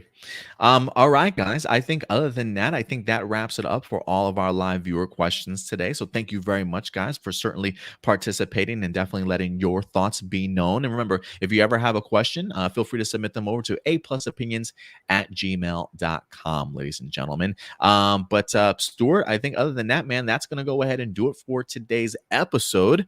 So if people want to be able to find you on social media, where can they find you, sir? You guys can find me on Twitter @TurboStew01. Awesome, man. Awesome. And guys, listen, if you want to go ahead and follow us, you certainly can right here at APlus Opinions. Very active over on Twitter, especially active over on our Facebook page. That's where we post all of our news and content throughout the week, from memes, posters, trailers, news article, rumors. We post them there. And then at the end of the week, we pull those topics to certainly talk with you guys about here on APlus Hero Report. You can also find us over on Instagram, and we are continuing to build up our Discord forum community. So feel free to go ahead and join our Discord up over here at any particular point in time. There is a link in the description box below if you guys want to become members and talk about a ton of different things, not just necessarily nerd pop culture, but plenty to certainly go ahead and talk about, guys. But that'll certainly do it for us here. We definitely will be back next week with a brand new set of topics and honorable mentions to certainly tackle with you guys. But in the meantime, do us a big favor as always. Take care of yourselves, take care of each other, and keep it A+. I'll talk to you guys later. Bye.